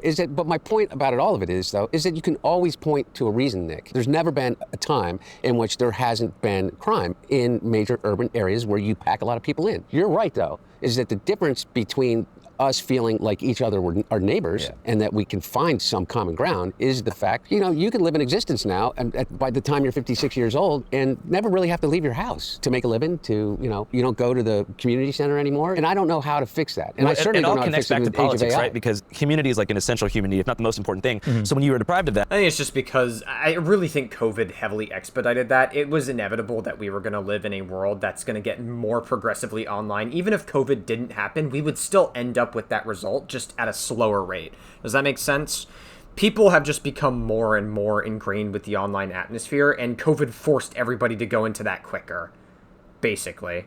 And we haven't really fully recovered since then. People are still very online. People are still able to have platforms online. Even nowadays with like right-wing grifting. Right-wing grifting is insane. It was insanely profitable. It's not getting as profitable as time goes on, as the narrative continues to shift back left, as Donald Trump continues being an awful fucking president and he does nothing good for this country whatsoever. But right-wingers will be blinded because they have a humiliation kink and they love being fucked in the ass by Trump all the time, being like, oh my god, he's so amazing in this country. I'm suffering in every way imaginable, but he's amazing. It just doesn't make any sense. And it's just it's outrageous. But yeah, people can, like, right-wing grifting was even popular for a while. And it still kind of is. Deprived of that, you're more likely to look for a radical solution and be like, everything's broken, we need to try something really out there. So you might embrace something more reactionary on left or right to be like, fuck this, we need something new. And so I'm not trying to draw this like male loneliness, like incel pipeline that the media tries to do all the time. But do you see a connection there between like people being lonely and having less friends and some cultural choice taking over community value systems or community engagement and people just like driving to the extreme? 100. Sure, but again, there was B-roll of January 6th. That was built off of a lie that the election was stolen. I don't really think that has anything to do with necessarily feeling like you were outcasted necessarily, or I don't really think that has anything to do with feeling like, oh, but like this thing happened and this thing happened and this thing happened. Like it was always built off of a lie. I keep saying this, but like Trump was the only person that really benefited from COVID, if anything. And like, because Trump could build off of the conspiracy theories. The only way Trump really got hurt by COVID was when he was president in his first term.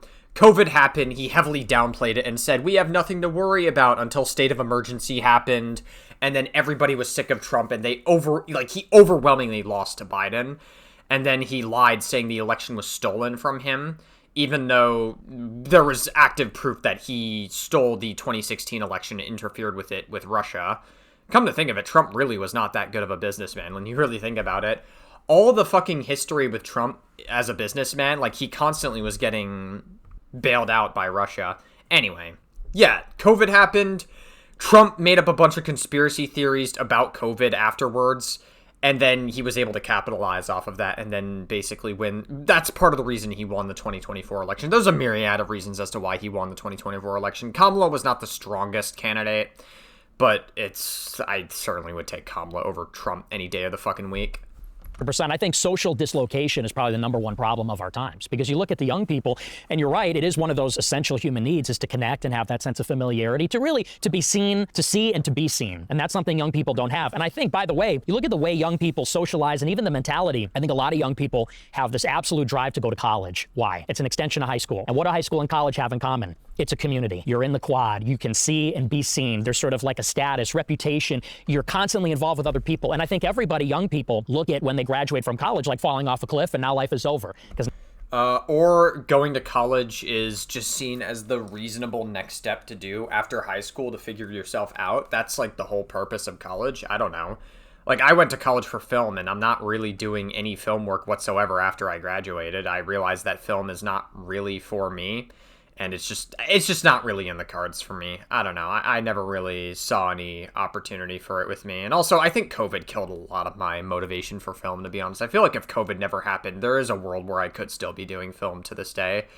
But whatever. I don't know. It's one of those things where it is what it is. I don't really have a victim complex over it. I still figure out life. I still navigate the bends that life has. Life's going to throw you all kinds of curveballs, even like without COVID. But yeah, I don't know. Like, college is like probably the next reasonable thing to do. I don't really think the social aspect does play a factor in it, but I feel like you would be better off going to college than not going to college. Now you just have your job, the gym, and going back home, and that's it. And this is why a lot of young people then want to move to the big cities. Got to go to New York, got to go to Chicago or LA, where it's happening. And they want to get a condo or an apartment downtown because they want to go to the bar scene and extend college a little bit longer. And I think that's just not really a sustainable way to have a society. There has to be a way for people to still have that sense of community outside of, let's say, college and high school, even into their adulthood, and then into their old age. So yeah, I mean, that's one of the biggest problems going on. And I agree. I think it drives, even to your point about the whites-only community in Arkansas, I think it is driving these, let's call it ghettoization or insulation of people going into these artificial values-based communities. Yeah. Because where are you going to find people? Go online, start spouting about politics, or, even not just for incels and right-wingers, but even on the left. Someone like Tyler Robinson, he's on Discord. He's on Discord with all of the Overwatch players and all the all the Overwatch players. That new dog whistle unlocked, guys. Overwatch players are gay, which, by the way, Overwatch players, they're all fucking gay as shit. We love that, though. But new dog whistle unlocked, Overwatch players from Nick fucking Fuentes, of all people. That was not on my 2026 bingo card. LGBTQ or whatever, and I think that, there's a tendency there where everybody kind of... I mean, listen, Overwatch players are really gay, but, that's the least of our worries in comparison to the right. I mean, Overwatch players being gay, I think is beautiful. I think that's a really lovely thing. God bless them all. Amplifies some of the resentment or feelings there. So I agree, that's a huge driver. So for you, like back in high school when you were like first kind of starting to use the internet and all that, did you build most of your community in person outside Chicago, or was it mostly online? When I was in high school or college? High school. High school, I had real friends in Model UN. That was my favorite thing. So that was. But you were still creating like some kind of content at that time? Not in high school, no. Okay, so you went to BU? Yes. Were most of your friends like classmates there? Like when did you start to kind of build your online persona and community around your content? It wasn't until I left college. So to that point, I had friends in college. And then when I left college and started my show independently, then it was all people online. And everybody I knew was people from my community for the most part. But your cancellation from mainstream platforms was effectively the same thing as like a community collapse for your personal life, right? Yeah, well, I wouldn't even say it was just a cancellation, but even more just returning home from college. What do you think would have happened to you, like career-wise and personal life-wise, if you never would have been mainstream? I mean, I guess removed from major social media platforms. Oh, it'd be a lot easier to make friends, let's say. Because, being banned on Instagram, you might as well be dead. In Generation Z, that's how everybody sees each other, meets each other, talks to each other. So I think I probably have a wider, livelier circle. Do you feel like... This is so funny to me because Nick Fuentes has always been terminally online. Nick Fuentes started off as a very antisocial kid. Like, he's pretending like he had all these, like, social circles and, oh, yeah, no, I might as well be dead because I don't have that social interaction or social media or whatever. Nick Fuentes, I have been living without Instagram for over a year now. And, I mean, really, the only thing Instagram is good for these days is fucking OnlyFans models at this point. That was a joke. No, but, like, seriously, though, like, I have been living without any interaction on Instagram for over a year now, apart from, like, maybe, like, one-off instances, like, here and there. But, like, aside from that, I don't ever go on Instagram. I am doing just fine socially in the real world. Nick Fuentes has always been somebody who has just been sheltered. and like online, like terminally fucking online. He has never had any real social or that much social interaction in the real world for ages now. He's always been like this on like forums posts and everything. So that whole thing about like, oh, people are going online and going on all these forums posts, I feel like we just got like massive projection from Nick Fuentes there. Insane amounts of projection. Like Nick Fuentes hasn't fucking, and he also hasn't worked a real job either, like ever.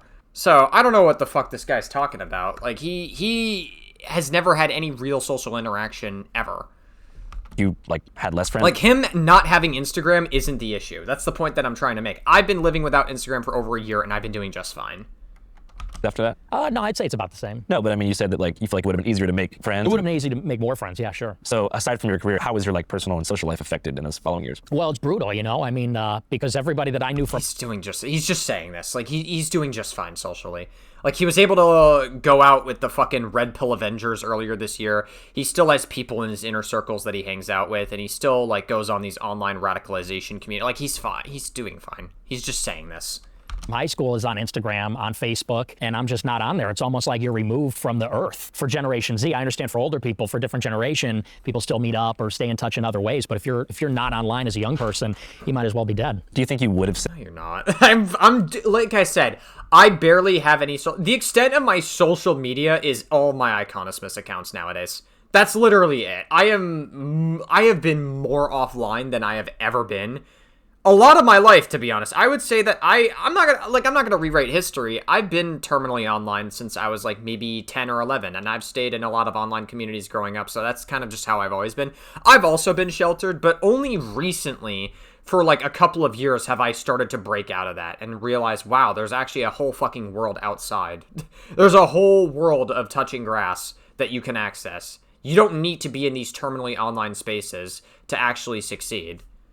Said like some of the more extreme things that you did say, if you I guess were allowed to remain on the mainstream internet? Absolutely, yeah. Looking back, and I'm not trying to get you to like take something back necessarily, what's like one thing that you said when you were younger where you're like, fuck, wish I could take that back? You know, I don't know if I regret what I've said. It's just how you say it. Yeah, like can you think of an example of like when you listen back to something and you're like, geez, I wish I could. Yeah. So I did this rally in 2023 called Fuentes Rally 2, and the one comment I said, we're talking about a spiritual battle between Christians and everybody else, and I said we're in a holy war. I said, and we're going to make them die in a holy war. And the second I said that, I was like, didn't mean to say that. It's an extemporaneous speech. So you don't rehearse it, you just say things. And I was like, didn't mean that, shouldn't have said that.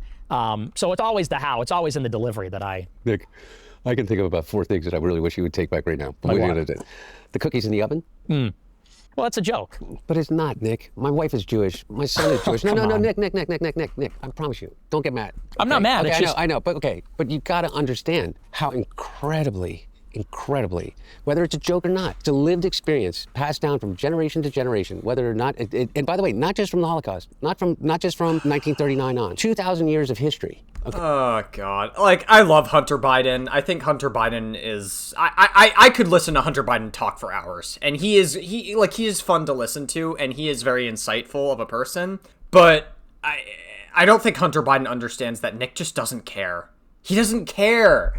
That's the point. Like, Nick Fuentes made the cookies in the oven joke about Jewish people. Like, he makes these jokes because he knows it's provocative and he knows that it's offensive. Like, he doesn't care. He understands this, and that's why he does it. That's the whole point. Like, Hunter Biden could sit... Like, here's the thing, right? Nick Fuentes, in a lot of these interviews, like, comes out looking better, even if he's not actually the better person. He knows what he's saying is provocative. He knows what he's saying is gonna be offensive. But none of Nick Fuentes or any, like, diehard fan of Nick Fuentes cares about any legitimate facts of anything.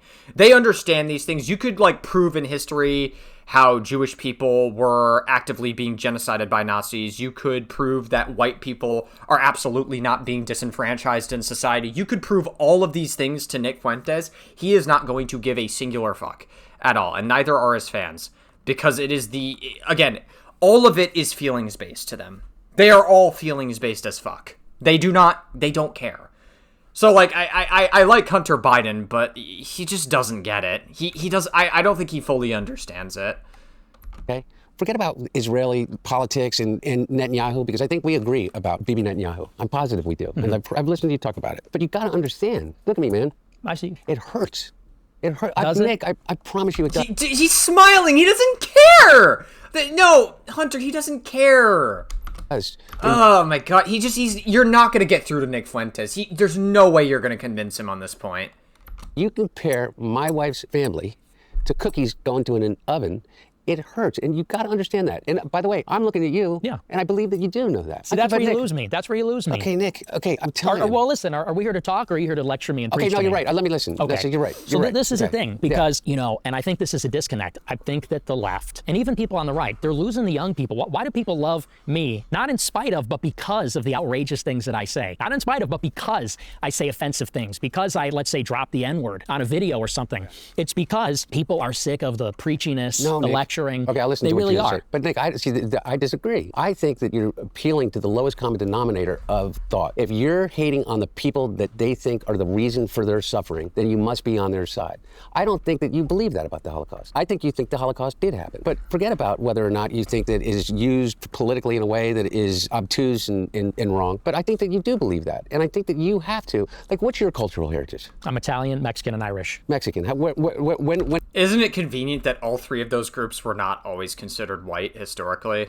Isn't it very convenient that Nick Fuentes falls under all of those categories? did they come? It's very interesting to pull out those cards when it's convenient for him. It must be nice being someone like Nick Fuentes when you could just like flip-flop whenever it's convenient for you.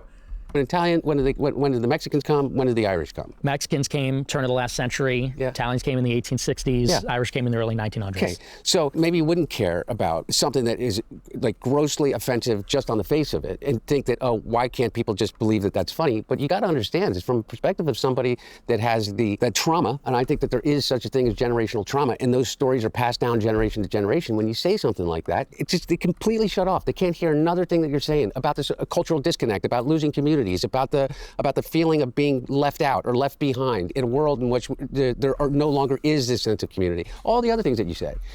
Everybody else is left. Oh my God. Again, Hunter Biden, I think, it's not, here's the thing, right? It's not, Hunter Biden, what he is saying is not wrong, but you're talking to Nick Fuentes. Do you seriously think Nick Fuentes is going to give any shit about what you're saying right now? Absolutely not. He is not going to care. It's not about caring. Nick Fuentes doesn't care about any of this. He says it because he knows it's provocative. He knows what he is saying is provocative as fuck. He knows it. And that's why he does it. He doesn't care. There's like almost no point in this at all. What you do pick up? You pick up the ones that hear the dog whistle. You pick up the ones that say, yeah, that's the way that I feel, because it's radical. It's like he's willing to say the thing that nobody else will say in this environment. And then you get, an enormous amount of niche, but love from that. And I just don't believe that you believe that. I don't believe that you think that it was appropriate for you to say something like that. I don't think you believe that it's appropriate to say women shouldn't vote. Let's give Nick a second to respond to the first thing. I know, I talk constantly. That's how I do this. It's all good. It's all good. I apologize. I get it, and I understand that perspective, and it is offensive, and it is provocative, and that's sort of what makes it funny. I mean, what we would say in our generation is edgelording. We're being edgy. We're being provocative. And I think that it is that kind of overbearing sense for our entire... Nick, I'm the king of edgelord. Well, in a certain way.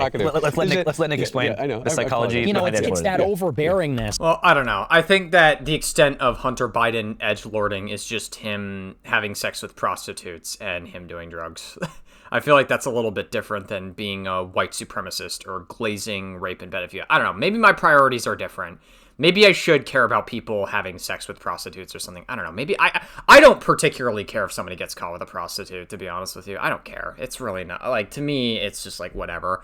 Like, obviously there are some jurisdictions where that's going to be illegal and like the law is going to do its thing and whatever. If the law does its thing, then the law does its thing. I'm not going to defy that, but I just don't care. Maybe my priorities are just fucking different. I just don't really feel like Nick Fuentes and Hunter Biden, the extent of the edgelording is as comparable. I like Andrew Callaghan, but I think that I feel like these two things are a little bit different here.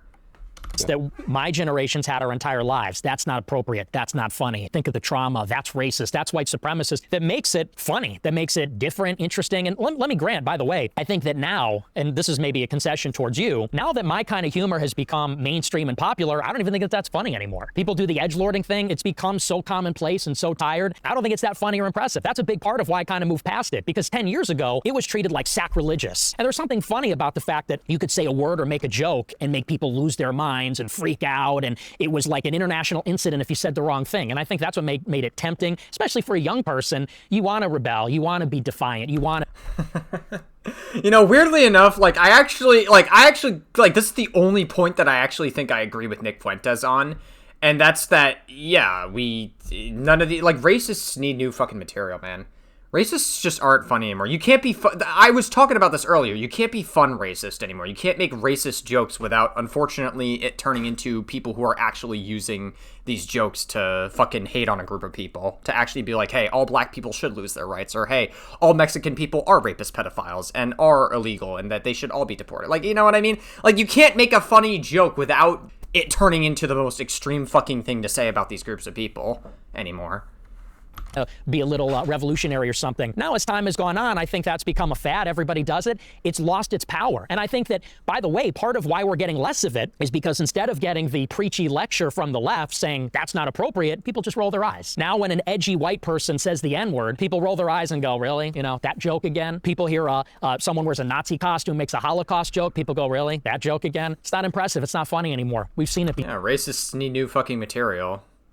And ironically, that is what makes you get less of it when you disempower those things by not giving them this over-the-top reaction, pretending like it's some great travesty. So you think the new counterculture is going to be... I mean, it's been more relevant than ever. Just because something is more accepted doesn't suddenly mean that it just goes away. It just becomes more accepted, and then the Overton window is going to keep going into whatever is more extreme. And we've been seeing it go more extreme.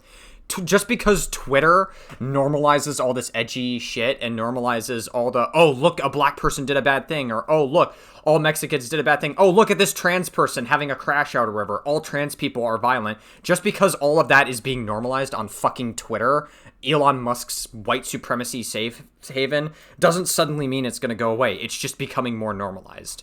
And then the Overton window is going to keep shifting into whatever the next extreme thing is going to be. That's what we've been seeing. So I'm not really sure what the fuck Nick Fuentes is talking about here. To be woke again? No, I think it's a synthesis. A synthesis of post-edgelordism and wokeism? Yes, because I think that wokeism had its excesses. Yeah. Edgelording also has its excesses. And I think now we're finding a middle ground between saying the edgiest thing we can think of with no regard for anyone and saying everything is racist. You know, if you say something, you should lose your job. We're finding a middle ground where, you know, maybe it's tastefully offensive in small doses, less is more. So it sounds like you believe in the survival of the American experiment. Yeah, I really do. And listen, I don't... No, he doesn't believe in this. This is just a virtue signal from Nick Fuentes. He doesn't care about this. This is the kind of shit that Nick Fuentes, we're like 48 minutes into this and we still have a lot to get through, but this is the kind of shit that in sleight of hand that Nick Fuentes pulls off, is he'll reasonability troll and he'll virtue signal being like, oh yeah, this thing is important. He doesn't care about any of this. He wants to be as extreme as possible and edgy as possible. And it's convenient for someone to be someone like Nick Fuentes where you can flip-flop when it's fucking convenient for you. And the only people that really actually take what you say to heart are actual white supremacists that can hear the dog whistle. I think everything about wokeism was bad, necessarily. What's the best thing about wokeism? I think that genuinely it has made people more respectful and empathetic. Because let's be honest, 20 years ago, let's say when I was growing up, I think there was a lot of cruelty. And I think there were some hateful attitudes. And I think as time has gone on, this younger generation, they may not be even left-wing. They may not be what you'd consider woke. But I think they are respectful of people that have different ideas or, you know, different way of life or from a different culture. You know, I have to listen to this again. Wait, what? Let's say when I was, it has made people more respectful and empathetic. Because let's be honest, 20 years ago, let's say when I was growing up, I think there was a lot of cruelty. And I think there were some hateful attitudes. And I think as time has gone on, this younger generation, they may not be even left-wing. They may not be what you'd consider woke, but I think they are respectful of people that have different ideas or, you know, different way of life or from a different culture. You know, we make jokes all the time about the fact that I'm like a far-right guy and I'm Mexican. People say I'm a white supremacist, I'm Mexican. And people make a joke that a lot of far-right people are Hispanic. And I think that's a consequence that there's very little genuine racial hatred in anybody's DNA anymore or any kind. Or probably because Mexican people or Hispanic people are just, see themselves more as white than they ever have been historically. That probably has something more to do with it. They view themselves more white than anything. But okay. And a hatred. And I think that's positive, but that went too far. And I think some of the other stuff went too far as well. You know, one of these strange things about sitting in a room with these two is that they agree on almost nothing, but they've both lived the same nightmare. I don't know if I fully agree with that. Hunter Biden, again, we brought this up a couple minutes ago, but Hunter Biden just did drugs and had sex with prostitutes, and I guess his dick images leaked or whatever. whatever, dude. Like, that Hunter Biden's experience is obviously, like, I'm not going to say it's not traumatic, because I'm sure it was traumatic for him to some extent. But I think the level of bad here is just different. Like, Nick Fuentes being an actual white supremacist is just different. Like, to me, I think that's more dangerous than somebody who is just living a fucking not preferable lifestyle. That's really the extent of the different things they've experienced here. Had a laptop turned into a decade of strangers picking through his texts, his private photos, his voice memo, and even his bank record. Whereas Nick has been doxxed, swatted, had his DMs leaked probably more times than he can count, and more shenanigans. And I like Andrew Callaghan, but the extent of the bad that's being experienced here is very, very different. Different politics, but kind of same experience. Somebody somewhere decided that their personal information was public property, so they exhumed it and sent it off to the world. But here's the thing that most people don't know. A huge amount of that information actually isn't stolen. It's for sale, legally. Currently, there are over 420 companies called data brokers, whose entire business is collecting your home address, your phone number, your relatives, your previous addresses, your income bracket, and selling access to anybody who pays. Last October, one of these vendors got breached and 70,000 people had their government IDs exposed in one day. That's what this ecosystem looks like when it fails, and it fails constantly. Now you might be thinking, okay, but I'm not Hunter Biden, Andrew Callaghan, or Nick Fuentes. Nobody's coming after me. And honestly, I get that. But here's what actually happens when your info is sitting in these databases. Every spam call you get, every spam text about a package you didn't order, every weird email from a bank that you don't use, that's the data broker economy. It's why scammers know your name before they call. This issue is affecting so many Americans. The FBI just said that Americans lost $21 billion to online fraud last year, and Americans over 60 lost $7.7 billion of that. And the fastest growing category of scam types relates to AI voice clones. It's a scam where somebody calls your mom pretending to be you in your voice from a number that looks like yours. But guess what? Dude, yeah, that is like the scariest thing. First of all, how the fuck are these scammers even able to get like a sample of a voice to mimic for my AI? So that's one thing that I'm questioning. Second of all, that's fucking terrible. You can't have like normal conversations on the phone anymore. What? That scam doesn't work if the scammer doesn't already know your name, your mom's name, and her phone number. And guess where they got that? I guess we all have to turn into Nick Fuentes. Just say the edgiest shit imaginable and like normalize it in your family. And if you know that the other person on the other phone doesn't say that edgy thing or doesn't subscribe to those edgy ideas, then you know that it's a fake AI call. Stuff. All three. Or create like a code word or something. Have like a code word on the fucking phone. Data brokers.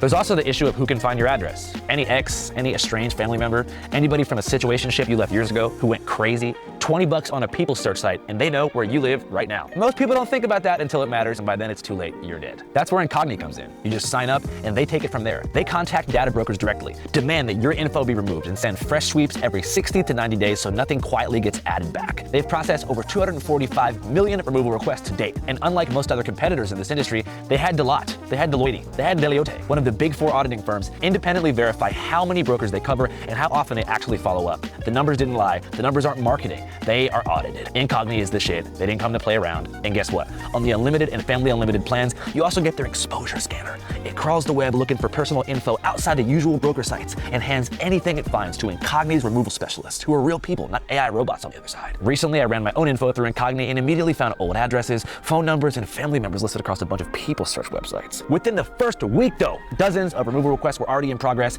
and you can watch the whole thing happen on the Incogni dashboard. Go to incogni.com/channel5, use code channel5, all caps, 60% off. All right, back to Hunter and Nick. Hablas español? No, not a little bit, I guess, from high school. Can you do a little bit? Un poco. Okay, I don't good. speak it from my dad, so. Did you grow up like around a lot of Mexicans? No, all white people for the most part. Did they know you were Mexican? They did. And I'm not gonna lie, I mean, people made fun of me for that. What'd they say? Well, like for example, one time, when I was in Model UN, I was entering high school as a freshman. They looked at my name on the roster without knowing me, and they told me this after the fact, the leadership of the club. They said, oh, we thought you were just some Mexican kid, so we gave you a bad committee assignment. Wow. But see, I heard that, and I laughed. I said, that's funny. You know, whereas a lot of people would say, oh, that's traumatic. I'm a victim of racism. You know, I think that's... It's interesting that Nick Fuentes can say this and go, oh, I think that this is funny. Like, you would think that Nick Fuentes would be empathetic. Like, he's a victim of some level of racism, but you would think that he would be empathetic to being racist to other Mexicans or other black people or other people that have been through, like, some level of racism. You would think he'd be more empathetic to those groups of people, having experienced it himself, but I guess maybe Nick Fuentes has some level of a humiliation kink or something. You know, it's just a human thing. Yeah, I always felt like growing up as like a white kid in America. What if you went? Wait, what if you were and identified as being Mexican, and they came to you and they didn't tell you that's the reason that they gave you all the bad committee assignments. That would be unfair. Yeah. It's interesting. I'm just saying. That's the whole point, isn't it? And so I'm you not- may find it funny because you pass as a white Anglo-Christian. Do you think I pass? What? You think I pass as a white Anglo-Christian? Well, I not only think you pass, I think you identify as it. Yeah. Let's go. Yeah. No, but really, for real. And my point is that I heard you do an interview, okay? And I literally on the write-up here, it's like you were talking about how you were raised on like Mark Levin in high school. Right. And the thing that you liked the most about Mark Levin is how cruel he was to the callers. Mm-hmm. I don't get that.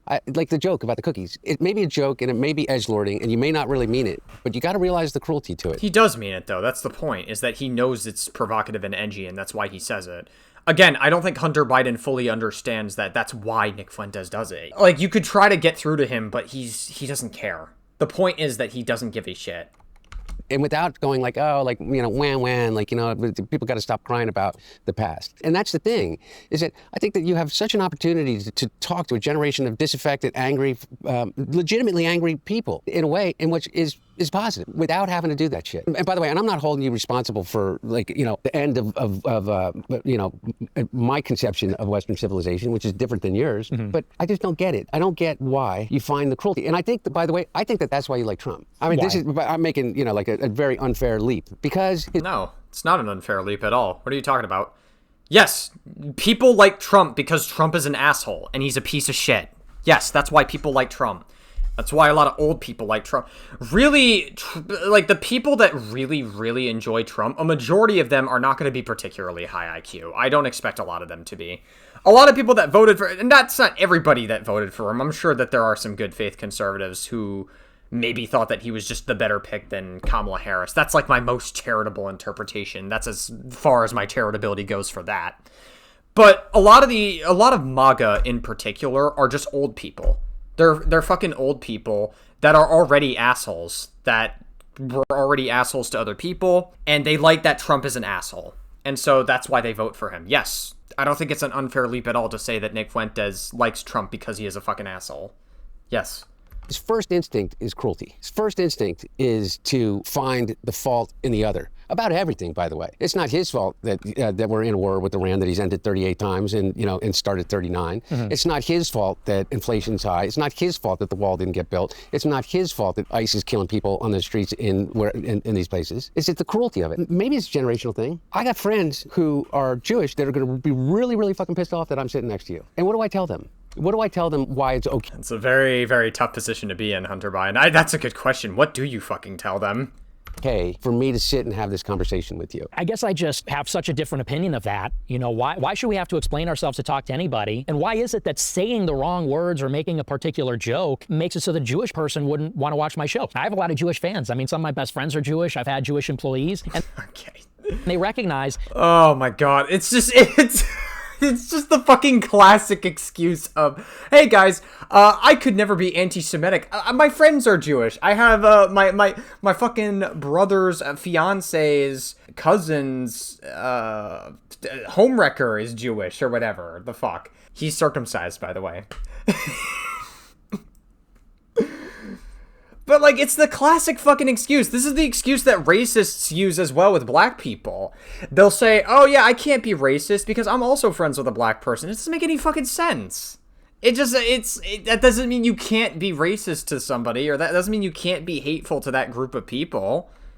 That, you know, just because I'm not necessarily nice all the time doesn't mean I'm hateful, doesn't mean, I don't even think they see it as cruel. I think they see it as it's a little rough around the edges. And maybe that's the difference, is I guess it's just attributing this weight to something that be considered a joke and maybe doesn't have a cruel intention behind it. Like, you know, Mark Levin, you got to remember at the end of the day, it's an entertainment show. It's entertainment. People call in. He gets frustrated with them. It's part of what I do on my show. And it's not always nice, but it's funny. And I don't think it's mean-spirited necessarily. And I don't think it's that big of a deal. So, I mean, the thought that I would, like, for example, with you, people would say, why do you talk to Hunter Biden? His father and his DOJ froze your money and put you on a no-fly list. I'd say, so what? I mean, it's just talking. I don't think talking's a big deal, you know? Froze my money and put me on a no-fly list too. There you go. See, so we got that in common. So a different question that I have that kind of weaves everything together. How do you think like October 7th and the subsequent like pro-Palestine movement and the online worlds it created led to a growing audience on the right? October 7th in particular? Yeah. Well, I think it highlighted and brought to the forefront how captured the right wing is by Israel, which is very unique. I think the Democrats and the Republicans are pro-Israel, but the Republican Party has this inextricable institutional connection with the Israel lobby, with this Likud government in particular. Yeah, so Nick Fuentes is not going to explain to you why. Why is the right wing captured by Israel so much? Because what he is saying is true, but he doesn't explain why. And the reason why, the Bible. The Bible. MAGA loves the Bible. The Bible constantly tells stories about Israel being the Holy Land, and it glorifies the fuck out of Israel. And that's why they are so like into Israel. And also because Donald Trump says, yeah, we need to fight wars for Israel because they totally don't have blackmail over me about a certain remote island I was raping women and children on. They totally don't do that. Yeah. But it's the Bible. And here's the reason why Nick Fuentes is not going to say the Bible is because Nick Fuentes is also Christian. He also regurgitates a lot of Christian values, and that would be a massive self-report in his own fucking values. And that's why he's not going to tell you the Bible. The Bible is a huge part in it. He will not make that explicit to you. Just want to make that clear.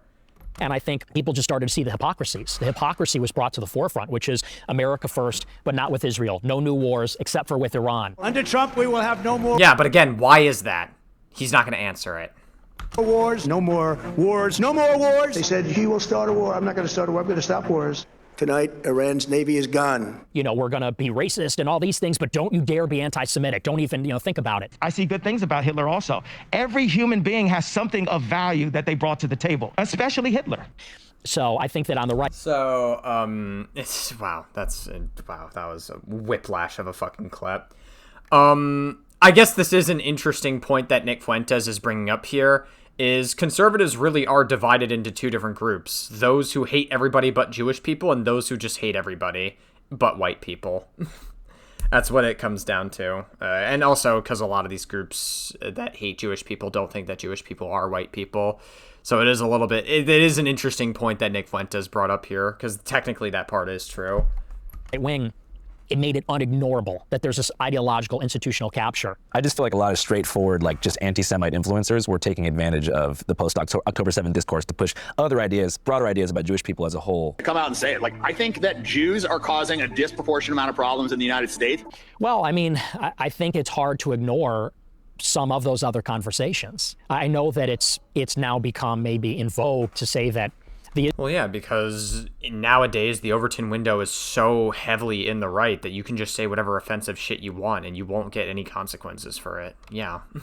Israel issue is very narrow. It's just Netanyahu. It's just the Likudniks. It's just the Israel lobby. But, what would you say about someone like Larry Ellison? I mean, somebody like that, I don't think... Wasn't Larry Ellison, isn't he like the CEO of Oracle or something? Or whatever the fuck? I could be wrong. Like, I don't tune into Oracle that much. I think I had an uncle... yeah, my uncle worked for Oracle for 30 years. Unfortunately, he was laid off because the fucking layoffs were insane at Oracle. It is what it is. A lot of these companies are normalizing layoffs and shit, so that sucks. But yeah, I'm pretty sure Larry Ellison was the CEO of Oracle. Fits neatly into this, let's say, problem of Netanyahu. As far as installing Barry Weiss and whatnot. Yes. Gotcha. Because this is somebody who's not Israeli. He's not even a religious Jew, but he's ethnically Jewish and has this deep affinity for the state of Israel. I feel a deep emotional connection to the state of Israel and the Israeli people. And is using and mobilizing his power and resources and connections to benefit Israel in the private sector. And so if you were to say, what's a law that we could pass to prevent that kind of influence, what would it look like? He's an American citizen. He can't buy a media company and hire Barry Weiss to run CBS News. And yet we recognize that's a big problem. I just feel the conflation of like anti-Zionism and like Holocaust denial played into the hands of the Israeli propaganda apparatus. Because then they can say, hey, look, these people that oppose what we're doing in Palestine also don't think the Holocaust happened. It's a big jump in the public perception. It was almost to me as if that was your intent. To lose any legitimacy about any argument as it relates to Israel and the Likud government is to say those edgelording things or whatever. Jews are money changers. Bullshit artists, psychopaths, charlatans, grifters, manipulators. I don't know anybody. Wow, that's insane mask-off moment from Nick Fuentes, but also not surprising. That can hear you after you say that, including myself. It delegitimizes everything. Because I don't think that you a little bit more compassion. Let's try to stay a little. I don't want to do any character attacks on Nick. I'm not attacking his character. I'm not attacking. I promise you. I'm no, not. but as far as compassion, I'm more just mean straightforward. Do you feel like the rise in anti-Semitic online influencers post October 7th has given Israel more ammunition to work with in terms of casting everyone who opposes what they're doing as just like a rabid Jew hater? In some cases, yeah, in some cases, sure. But I also think that's overstated because I think that, look, let's just be honest. I do believe the political left wants to make the Israel issue very narrow. And they want to say that the issue is this genocide in Palestine. And on some level, they think that the Israeli government is racist. You f***ing baying pig. You f***ing bloodthirsty, violent pig dog. And that's the problem. And I think that ignores that there is a broader conversation. And it does have to do with the Holocaust. And it does have to do with Jews as such and Jewish. It's crazy that, like, more people on the left are starting to actually, like Hassan again because, like, he is, in comparison to everyone else, Hassan appears normal to the rest of the fucking right. I'm just going to be real. I'm going to say it. Hassan is not a good person. I have been very critical of Hassan on the channel, and I still probably, maybe someday down in the future, I'll be critical of Hassan again, and, like, nobody takes him seriously, but people are slowly but surely starting to like him again because of the fucking, just how insane the right is currently. They are just so fucking insane with some of the rhetoric that they fucking say. Nationalism and Jewish identity. So to try to shoehorn it in and say, well, if anybody goes further than this very narrow critique of Israel, well, they're actually helping Israel. I don't agree with that. I think we have to unpack the whole conversation. Well, do you care a lot about Palestinians? Not more than I care about anybody else. So I guess that would be why they would be like, okay, you're just taking advantage of this discourse. I don't think it's taking advantage. I think that we can sympathize with the Palestinians while also realizing that, look, I'm an American. And so it's a tragedy what's happening in Palestine, but there's tragedies happening all over the world. My problem is that Israel has this influence over our government. I'm a newcomer to politics, but not to backing the Jewish state. And we're paying for the genocide, and we're furnishing them with the weapons to commit the genocide. And by the way, America is going to be held liable for this genocide, morally, but also politically and diplomatically and otherwise. But I think that people on the left, they may be guilty of maybe caring more about Palestine than they do about America. Nick, but the left didn't cancel you. The right canceled you first. The right canceled you first, and Ben Shapiro and the Daily Wire, and those were the people that canceled. They may have utilized the tools of the left, or what you call the left, to be able to do that, but it was the right that canceled you. And by the way, what I would consider a radical right. The Daily Wire, to me, is a radical right. I don't think they're even reactionary. I don't think they're that conservative at all. Ben Shapiro... Wow, who would have guessed the fucking Daily Wire that has Jewish people on their fucking, like, in their group or whatever, who would have guessed the people that have Jewish people in their group is not interacting with somebody or is infighting with somebody that fucking absolutely hates Jewish people? Who would have guessed? Wow. I mean, he's not, like, he's in favor of mass migration. In 2016, they were alt-right. No, they were not. Ben Shapiro and the Daily Wire were to the... See, even on this, Nick Fuentes is getting massive pushback. Like, he can't fucking stop lying about anything. Right of Mitt Romney. Yes. You know what I mean? That's what I mean. And that's they what weren't I'm Mormon saying. conservatives. Yeah. My point was, that's who you were canceled by. I was also canceled by the left. No, I know. They came along. They came along because some of the more egregious things that you said is edgelording, they came along. And whether you call it canceling or saying, like, what the fuck? This is what I call it. What the fuck?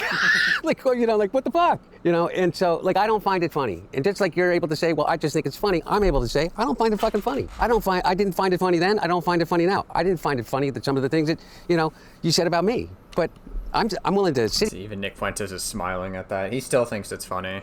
Here and listen to you, because I want to get to this, and this is my whole point. What about fucking Donald Trump? Yeah, we can get to that. Yeah, how did you get... Of all the people in the world, but you could look at and say he doesn't believe anything. So for context for the viewer, Donald Trump is currently the sitting president of the U.S. for our Whoa! I didn't know that. Audience abroad. The war with Iran was supposed to be over. Now we're back in business, baby. Khomeini had a pretty sick funeral, if you saw the video. So you guys don't like Trump. You used to like him. I did. You've always hated him. He's tried to destroy your life. Yeah. You guys were cool. You guys hung out once at Mar-a-Lago with Kanye. You've never hung out with Trump, right? Would you want to? No. Do I want to? Yeah, I did. Okay. Look, man, I would like, can we get him? Can we get him in the motel room? So I want you to imagine, I want you to imagine he's in the motel with us. Yeah. That's Trump. What do you want to ask him? Oh, put me on the spot. I don't want to ask Donald Trump anything because I know, and I think you would agree with me, is that Donald Trump isn't going to give me an authentic answer. Donald Trump never gives an authentic answer.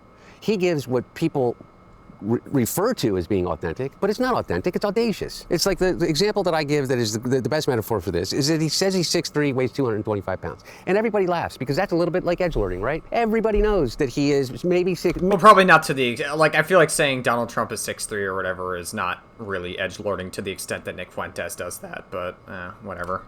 maybe 6 feet and weighs maybe 300. 285? He's a big guy. He's a pretty big guy. Yeah, big guy. But by virtue of every picture ever Yeah, maybe that explains why he goes for things that are little. You always want what you can't have. So, you know, do you think that he would try to meet up in this building with these people and talk to them? I don't know. Taken of anyone that's 6'3", he's not 6'3". I am. Okay? Yeah, I know you are. Thank you. You're 6'2.5", maybe. That's maybe. But my point is that the reason I don't have a question for him is because I'm absolutely certain that he is not going to give me an authentic answer. Look, he came into the Oval Office in the transition this time. And he told my dad that he thought that he did an amazing job. He did an amazing job with the economy. He did an amazing job. Yeah, and that's literally a majority of what Trump ran on is just shitting on Biden. And listen, you could say Biden was not perfect. I didn't really like every single policy that he did, but I would take Biden over Trump any day of the fucking week. Like, he is miles better than Trump, and it's not even close. With NATO, he did an amazing job in that he got a raw deal from his side, and anything he could do, particularly for Hunter. Hunter got screwed. Whatever I can do, you let me know. Bullshit. He then went out and he has now since then done nothing but blame Joe Biden for every single one of his problems. 11 months ago, I inherited a mess. Joe Biden handed us over a country that was in very serious trouble. Biden gave us a horrible economy. And I really mean this. I think the good parts are the Trump economy and the bad parts are the Biden economy. He mentioned my dad's name or my family's name 6 times a day in the first 100 days of this administration. 6 times a day. He does it maybe 4 times a day now because he has no answers. All he has is a finger to point. And that's all he does. My point is, I don't know what to ask him. You know, why are you such a dick? What does your dad think about the war? What? I'm not going to get into what my dad thinks about the war. Is it really because I don't want to get into. I don't put words in my dad's mouth. Just like I wouldn't ask you what your dad thinks about the war. But your dad wasn't the president of the United States, which is a little bit different. But look, all I can say is this: is that every single. Yeah, I mean, it makes sense because, like, I'm sure that Joe Biden wouldn't want another fucking mainstream headline about him, especially considering he's not president right now. I think it makes sense for someone like Hunter Biden to not want to speak for Joe Biden or put his opinion out publicly. That to me makes sense. Israeli prime minister, since at least Jimmy Carter was president, has walked into the Oval Office or picked up the phone and called the president and said, we have to attack Iran. And every single one of them has said no. And they may not all have had the same exact reason, but one of the reasons they did is because they knew what the consequences would be as it relates to the lifeblood of the economy, is petroleum in the Straits of Hormuz. Every single one of them knew that. And every single one of them knew that there is no way, unless you send in ground forces, to end with certainty the nuclear program that the Iranians have supposedly been building. Every single one of them knew that the existing Ayatollah at that time, had put out a fatwa, an edict saying that they would never turn their nuclear technology into a bomb. The supreme leader of Iran issued fatwa. Having nuclear weapons is forbidden. Because we all know religious people are the most great retellers of information. Wrong. Which means never we can have nuclear weapons. It was a religious edict as strong as if the Pope had released an encyclical. But what did he do? He kills the Ayatollah. We get a son that now... Wow, it's almost like religion is used as a constant justifier for Israel's existence. I think it's fine to say that Israel has a right to exist, but it's not for religious reasons, because that just gets into a whole fucking rabbit hole justifying every single thing that Israel does by owning illegal occupation in the West Bank, oppressing Lebanon as well is another thing that Israel was doing, going after fucking Iran as well and fighting them for all the incorrect reasons, Donald Trump doing that as well because Israel told him to. Religion. All of this, the common denominator amongst everything is religion. Now has a far more radical and far greater ties to the IRGC. And what do we have? The Straits of Hormuz are still closed. He said that they're brilliant people. I find that that's Donald Trump on everything. He said he'd end the war in Ukraine on day one. That is a war that's dying to be settled. I will get it settled before I even become president. And I didn't hear anybody. It's very ironic hearing this because, one, it's a self-report.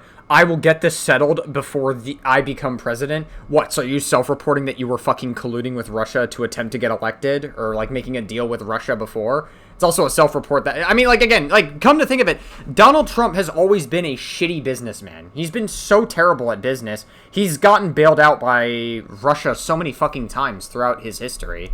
And he obviously, like, there is FBI evidence confirming that Trump was interfering with the 2016 election. There was Russian interference to some extent. Like, that, there is FBI evidence to confirm that. So, like, Trump, are you self-reporting there? So that's first and foremost. Second of all, Trump doesn't care about this because he said that Ukraine was the one that started the war. It's just very ironic. I don't know, a little food for thought there. On the right, and say, that's just bullshit. It's just bullshit. He said that he would build a wall. I don't believe in building a wall, but everybody said that's bullshit. And then when he got into... Oh my god, dude, thank God Trump never actually built the fucking wall. I mean, given how terrible building the new fucking ballroom in the White House has been going, given how awful that's been doing, like, just imagine, like, how disastrous not building the wall would have been. Like, unironically, not building the wall might have been the best thing to happen to Trump's career, because that could have been so fucking disastrous and everyone would have pointed and laughed at him.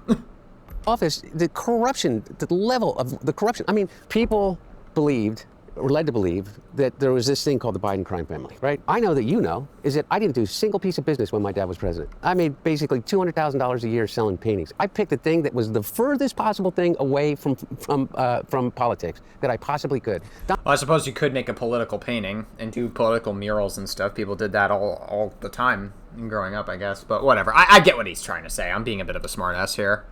Don and Eric have done over $1.3 billion in contracts, just in contracts for underlying companies that they have an ownership stake in with the Department of Defense. And also doing his son fucking meeting with Andrew Tate as well. That was pretty crazy. Barron Trump meeting with Andrew Tate as well. Wow, it's almost like Trump has a long history of being the most pro-predator person ever. I mean, like, Trump is the kind of person that does not care about people's boundaries. He's a fucking rapist, a rapist pedophile. He does not care about people's boundaries, and he's an asshole. That's why people like him. Don Jr. got the largest loan ever given by the Department of Defense of a company that he bought into like 3 months before they got the loan, because Peter Navarro picked up the phone and called DOD to get it done. My point is, I don't have anything productive to say to him that I know of. And when I listen to you, and I listen to what you do, my question is how did you not see that before? He was a disaster in 2020, a complete and utter disaster as it related to what he did with COVID, right, regardless of whether you think we were supposed to be wearing a mask or not. The question for Nick is, how did you not realize 6 years ago that Trump would be this sort of letdown? Because he doesn't hold, you know, there's no ideological core to Donald Trump. No, I agree with you. Well, you got to realize in 2016 where Republicans were at. We had John McCain, we had Mitt Romney, and the perception on the right is that they were insufficiently conservative and that they were losers. All they do is lose because they don't fight. There was this perception that the Democrats are ruthless, fighters. Obama crushed in 2008, crushed when we thought he really should have lost in 2012. That was a Republican perception that Romney let us down. And so when Trump came on the scene in Mitt Romney was also really bad. So was John McCain. John McCain was like an actual warmongerer. Like, he was terrible. Like, that's why Obama won. Again, Obama may not have been perfect, but I would say Obama, I liked Obama, personally. I thought Obama was good. I liked him better than Joe Biden. I mean, Joe Biden was also decent. I didn't, he's not perfect, but I didn't hate him either. I was totally fine with both of them. Like, again, like, it's always, notice a pattern, like, there's always been a weird fucking pattern with conservative politicians and Republican fucking presidents, where Democrats are always doing things that are getting us out of crises, but then Republicans come in and then they fucking somehow manage to make everything worse. There is a very consistent pattern of that happening constantly. Fucking Bush doing that. Ronald Reagan was, like, taking away fucking unions and shit. Like, listen, I wouldn't say Reagan's the worst fucking Republican ever, but, like, he, like, took away unions and stuff, and he was, like, some of his, like, policies were questionable. And so then another fucking Democrat comes in, and they come in to fucking undo, or not necessarily undo, but they try to make the economy and everything else better instead of fucking Reagan destroying unions. And then fucking Donald Trump, like, listen, also Donald Trump being the most recent example, Donald Trump during COVID, during his first term, was so fucking terrible. And I genuinely think COVID, like, again, I said this earlier in the video, COVID really benefited Trump in ways that we didn't really expect it to benefit him. Donald Trump was so abysmal dog shit in his first term, and he also was a fucking terrible president during COVID as well, because he didn't fucking care about COVID. He treated it as a conspiracy theory, and he said that, oh, we don't have to worry about a goddamn thing. And then Joe Biden comes in, he gets us through COVID decently well, and he at least does a much better job than Trump does. And then COVID, like, everybody was so sheltered and indoors that I feel like everybody just forgot how such a terrible President Trump was in his fucking first term. It's insane, like, where things have gone. 2016, it was new, it was refreshing. He seemed like somebody that was really going to take on not just the Democrats, but also the media on our behalf. And what's more, you got to think about the mood of the moment in 16 as well, and the message Trump was giving. Trump said in 16, it's just me and my son and my wife. We don't have any donors. We don't have any special interests. More than $100 million put in of my money, meaning I'm not taking all of this big money from all of these different corporations like she's doing. We're going to put America first, make the country great again. This is a very appealing message. And I talk all the time on my show about it, and realizing now that it was obviously a scam and now obviously unfulfilled completely. And you're right, Trump is non-ideological. The message was brilliant because it said, one, the system is broken. America's not great anymore, but it used to be. We can make it great again, but in order to do it, we need to actually bypass the system.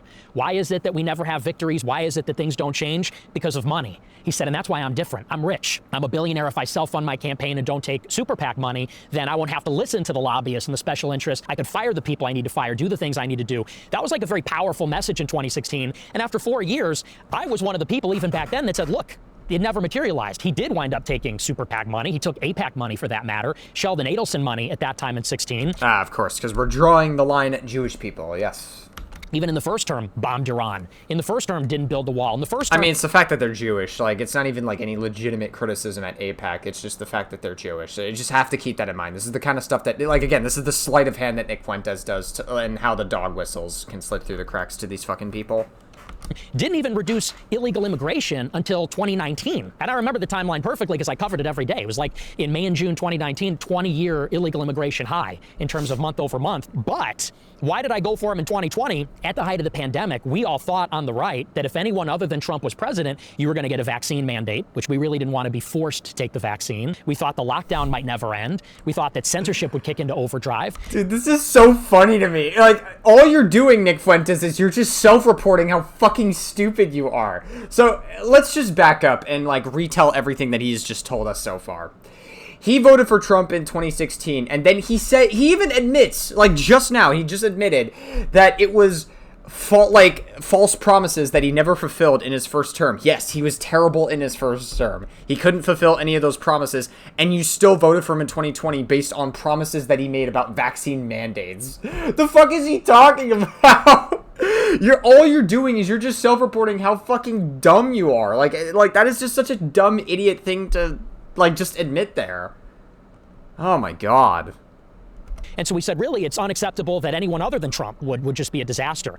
And then obviously Biden came in, and I don't think it was as bad as we thought it would be, to tell you the truth, honestly. But by 2024, I mean, I was out. I mean, like, I literally just gave a whole lecture on this earlier. It's always the fucking Democratic politicians that are coming in and undoing all the fucking dumb damage that Republican politicians have inflicted on us. Like, that's all it is. Like, you're not going to like that take, but every single, like, there are tons of Republican presidents we've had that have made everything worse objectively, and then Democratic presidents come in, and then they fucking get us through that crisis, and that's, like, out of desperation. That's the only time that they're able to come back in office and then fix things. That's always how it's been. And the same thing is going to happen with Trump now. In 2024, because everything you're saying is totally true. And I was telling people on my side, I was saying he's not going to build the wall. And I know you're against that. He's not going to do the mass deportations, promising that. He's not going to start no new wars. I said in 24, he's going to take us to war in Iran. And the Ukraine war, I said, that's not going to end in one day. Too complicated. We're already in it. And so I didn't vote. I didn't vote in 2024. And I told my followers not to vote for Trump for that reason. And it was only until a year later, after all the exuberance died down and people saw the bearing of the Epstein files, the war in Iran, people said, you know what? You were right. You were right about Trump. Even Alex Jones told me, you were right about Trump. Again, we knew that Trump was bad in his first term. Like, everybody knew that he was terrible in his first term. Nick Fuentes admits he knew he was bad in his first term, and he still fucking voted for him even after he was bad in his first term. Just, you can't make this shit up. I was all in on him. So, I mean, as far as him being vaporware is concerned and a scammer, and fundamentally, you're 100% right, no ideological core. He's not an ideological guy. Yeah, it is. He's literally all about him. And I agree, he's a cruel narcissist. Yeah. And you said I like the cruelty.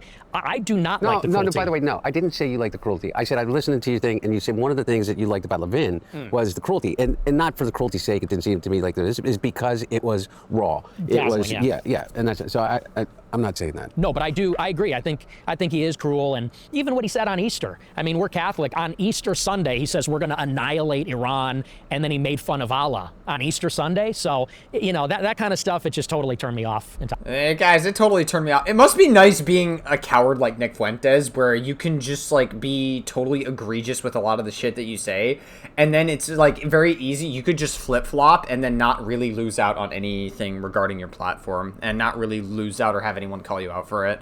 It really is, it must be super convenient and must be super nice for someone like Nick Fuentes to be able to just flip-flop whenever it's convenient and not get purity tested by your own fucking side. Is there anything that you think Trump can do to, like, regain these... Also, by the way, Nick Fuentes attended January 6th. I have to remind you guys. Like, he attended the fucking storming of the Capitol, and he was inciting violence on this. So everything he just said, it's like, okay, bud. Your actions say otherwise.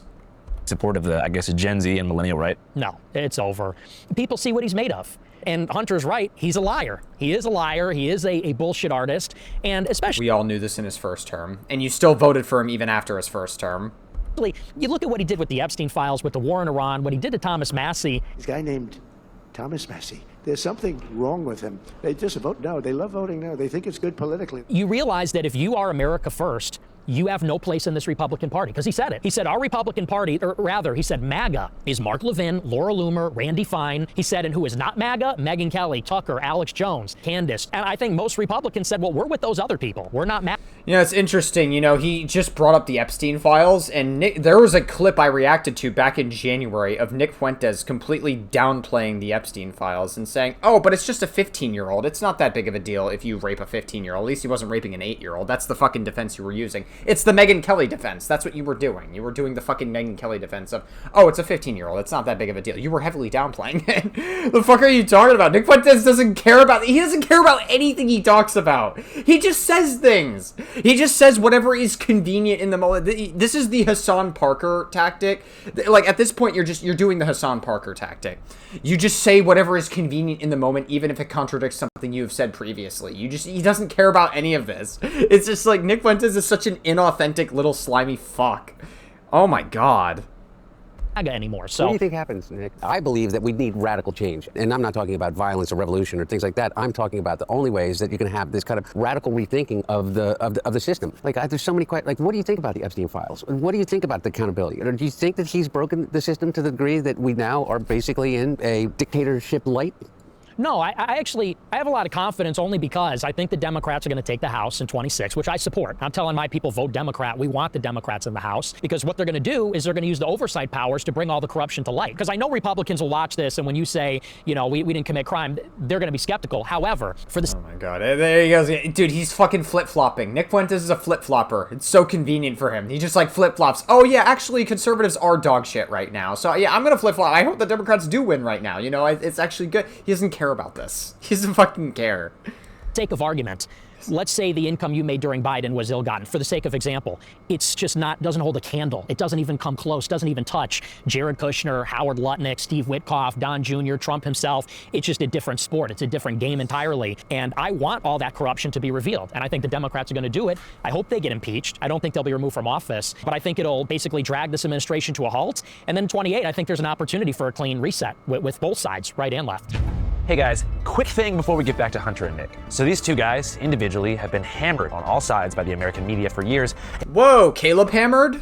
And if you want to understand why... Haven't watched that guy in forever, and for good reason. I mean, Caleb Hammer is just a total chud. I tried to be charitable to someone like Caleb Hammer, but he got so sucked into right-wing indoctrinating bullshit on his fucking Twitter feed. Like, and then he just, like, got super Twitter brain and then right-wing audience captured. It's kind of insane, man. It's a real shame. I would have probably still reacted to some of Caleb Hammer's stuff had he not gone down that pipeline, but I've only ever reacted to, like, 2 of Caleb Hammer's stuff. Actually, technically 3 when I was calling him out during the fucking conservative audience capture stuff that was going on. I think Papa Gut made a video on it, and I also made a video on it because I found it interesting, but, man... It's a real shame what happened to Caleb Hammer. It's a real fucking shame. I would have watched his stuff more if he wasn't such a piece of shit, you know? The coverage looks the way it does historically, you've got to ask an important question that nobody asks. Who owns the outlets doing the hammering? Who's doing the hammering? Who funds them? Who's on the board of directors? Once you trace the money, the whole two-party culture war thing starts looking a lot less like a real fight and a lot more like a business model, and a very effective one. And Ground News is how I see right through it.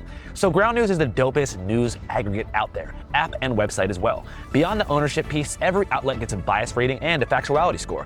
And there's a blind spot feature that catches stories that one side is hammering while the other side is completely ignoring, which happens more than you believe. Here's a perfect example. So my man, Big Hunter Biden, Big HB, just won a $1.7 million defamation suit against ex-Overstock CEO. See, Andrew Callaghan, you need to teach Shuon Head how to properly do a Ground News sponsorship, because Shuon Head's like, Ground News, you could see what's biased, so that way I can watch the more right-wing coverage of it. That's basically what Shuon Head does. She doesn't overtly say it like that, but she absolutely is fucking, like, that's how she uses Ground News, because you know Shuon Head is an insanely right-wing person. But, yeah, this is how you do a Ground News sponsorship. Teach her some lessons. Patrick Byrne, who lied and claimed that Hunter took an $800 million bribe from the Iranians. Pull it up in Ground News. So the WLT report on the far right, the sister site of WeLoveTrump.com, spent 4 years shitting on my boy Hunter. But today, the headline reads, Hunter scores stunning $1.7 million court victory. Wow, stunning. Now on the left, Raw Story says, Hunter gets last laugh after judge orders MAGA millionaire to fork over nearly $2 million. So on this story, as you can see, left, right, everyone converges. That's the ownership beat right there. WLT Report is a Trump loyal outlet, and even they had to run the wind straight. That's the ownership beat right there. And when you can actually see the ownership inside of Ground News, you can really trust exactly what you're reading. Look, I don't do much news commentary. I do documentaries, but before I sit down with two guys who've been extensively attacked by the press for years, I gotta know where the coverage of them is actually coming from before I ask my questions. And Ground News is exactly how I do it.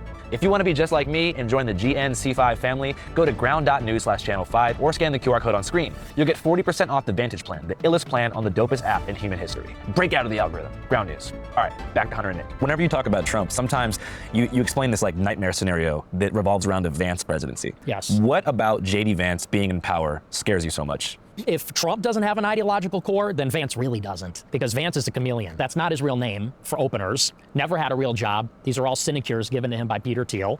6 years ago, he's a never Trumper. I'm a never Trump guy. I never liked him. I think that he's leading people in a very dark direction, and that's ultimately what worries me the most. Terrible cat. Yeah, and then he was able to grift for Trump and then sweep for the fucking Epstein files. We watched the CoffeeZilla video of the Joe Rogan clips where he was actively just like, this is how you sweep for conspiracy theories. This is how you actively get rid of conspiracy. He's literally self-reporting that, like, how to cover up the fucking Epstein files. Candidate, idiot, if you voted for him, might be American. And then he also says Trump's not in the Epstein files, when we all know that's a fucking lie. Is Hitler. I was wrong about Donald Trump. I didn't think he was going to be a good president, Brett. He was a great president. Now he's a national. It's just so fucking... These people are freaks, dude. Oh my gosh. Conservative, national populist, and so we don't even really know who he is. I mean, to me... I mean, by the way, it's ironic for Nick Fuentes to bring up J.D. Vance flip-flopping on Donald Trump when he has been flip-flopping in this entire interview. It's actually... I find that very ironic. There's a certain irony to that. This is basically a Manchurian candidate. This is a shell. And who is the power behind him? It's the oligarchs. It's the little tech oligarchs in bed with the CIA, you know, especially at this fever pitch with AI. I think that's really dangerous. So to me, him being president is just a worse scenario in my mind. For the uninformed viewer, what is the Palantir-J.D. Vance connection? Well, Palantir was founded by Peter Thiel, and Peter Thiel's very close with David Sachs. J.D. Vance was given his first job in Silicon Valley by Thiel. Thiel hooked him up with it. You know, the CEO of that company said it was a personal favor to Thiel that I hired him. And then Thiel got him all his jobs at these various venture capital firms, including his own, and then funding J.D. Pretty sure we saw Nick Fuentes talk about this a long time ago, actually. I think it was actually a year ago. A year ago, I watched Sam Hyde and Nick Fuentes sit down and talk to each other. It was just two white supremacists cum-gargling each other. Naturally, that attracted a lot of people in the fucking comments to come and dislike bomb the video. It is what it is. It happens. But, yeah, I'm pretty sure Nick Fuentes has told this exact story from that video. Like, actually, a year ago, we did react to that. Vance's venture capital firm. Peter Thiel gave $15 million to Vance when he ran for Senate in Ohio in 22. Peter Thiel secured President Trump's endorsement for him in 22, which basically got him the nomination and the seat. So, I mean, as far as anybody's concerned, Vance owes his entire political career to Peter Thiel, who derives his fortune from Palantir. And now he's a Catholic like you and me. Well, he's a convert, so, you know. Beware the convert. Yeah. So do you think that Trump's unfulfillment of his campaign promises was a result of him being, like, compromised by somebody connected to that structure, or do you think he always just never cared? I don't know that he never cared. I just think that You know, me, I'm an idealist. So I think about the ideas and the concepts. Trump is a businessman. And so I think with him, everything's transactional. And I said this in 2024. It's been a pretty terrible businessman. Again, Russia had to bail him out so many fucking times during his history as a businessman. He's been a very terrible one. Trump knew the voters would swallow anything. The voters would not walk away from the table because they were enamored with him. I could stand in the middle of Fifth Avenue and shoot somebody and I wouldn't lose any voters, okay? It's like incredible. So he knew he could break every promise with them in order to fulfill promises for the donor class, which is little tech, the Israel lobby, and Wall Street, the bankers, Tim Mellon, the big asset managers. So I think with him, everything's business, everything's a transaction. And that's why you can't trust him.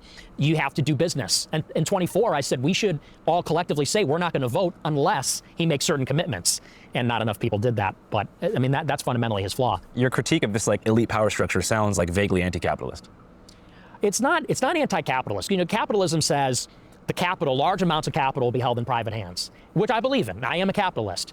But I think what is happening is that it's the way that money is used in government. There needs to be a distinct and separate national power that subordinates the money power to it. The problem is the billionaires buy all the elections, buy all the media, control public perception, and so really we're all subsidiary then to the market. So I support capitalism, but it just has to be underneath the nation, underneath the state. It seems like you have a pretty optimistic perspective on the year 2028. Well, he's going to get a third term. So Trump 28, Trump is going to be president 28. Kind of keep coming back to this like clean election year. Do you think that's going to be like a renaissance year for outsider candidates and outside media channels like this one? I mean, the only way that Trump can actually get a third term as president is if he were to actively find some technicality around the fucking 22nd Amendment where you can't run for more than 2 terms. So, yeah. I mean, listen, if Trump wants to run for a third fucking term, you know what? 2 can play that game. Bring Obama back. Fuck it. 2 can play that game. If you want Trump to run a third fucking time, bring Obama back. Obama or Biden, either of them, they would crush Trump in the election. It wouldn't even be close. It wouldn't even be fucking close. Trump is really not that popular. He beat 2 women in an election and then lost to fucking Joe Biden, who's just a senile old man that can barely think past 15 minutes of himself. So, like, yeah, you could easily, like, bring Obama back, he would easily destroy Trump. Trump is really not that popular when you think about it. It can be. I think it certainly can be because I think there's frustration on the right and on the left. You know, you see even in the primaries on the Democrat side, it's all DSA, progressive types that are winning. You ironically have the same frustration on the left with their establishment as we have on the right. And so I think, you know, in 2028, it's going to be a year where there'll be a competitive Republican primary and Democratic primary. And hopefully the people make their voice heard and we get some new options, you know, maybe that reflect the will of the people more. Yeah. So what do you think about somebody like Mamdani? Personally, I don't like him. I don't like some of the things that he said, like, for example, on 4th of July, when he takes the opportunity to sit there with, let's be honest, not a single white person. Oh, no! In the room. White person. I already did this in the intro. I don't need to do this again. You guys already know. And says, you know, the founding fathers would look down on us, the working people with their dirt-streaked hands against the billionaires. I think it's a little too divisive. I like his energy. I like that he's young. It's ironic. Yeah, okay, fair enough. That's rich, buddy. But no, look, but it seems pointed at me. I know, but the thing. So he was dissing you in that video? Yeah, a little bit. Staring down the camera like, you Nick, you son of a bitch. People like me. Yeah.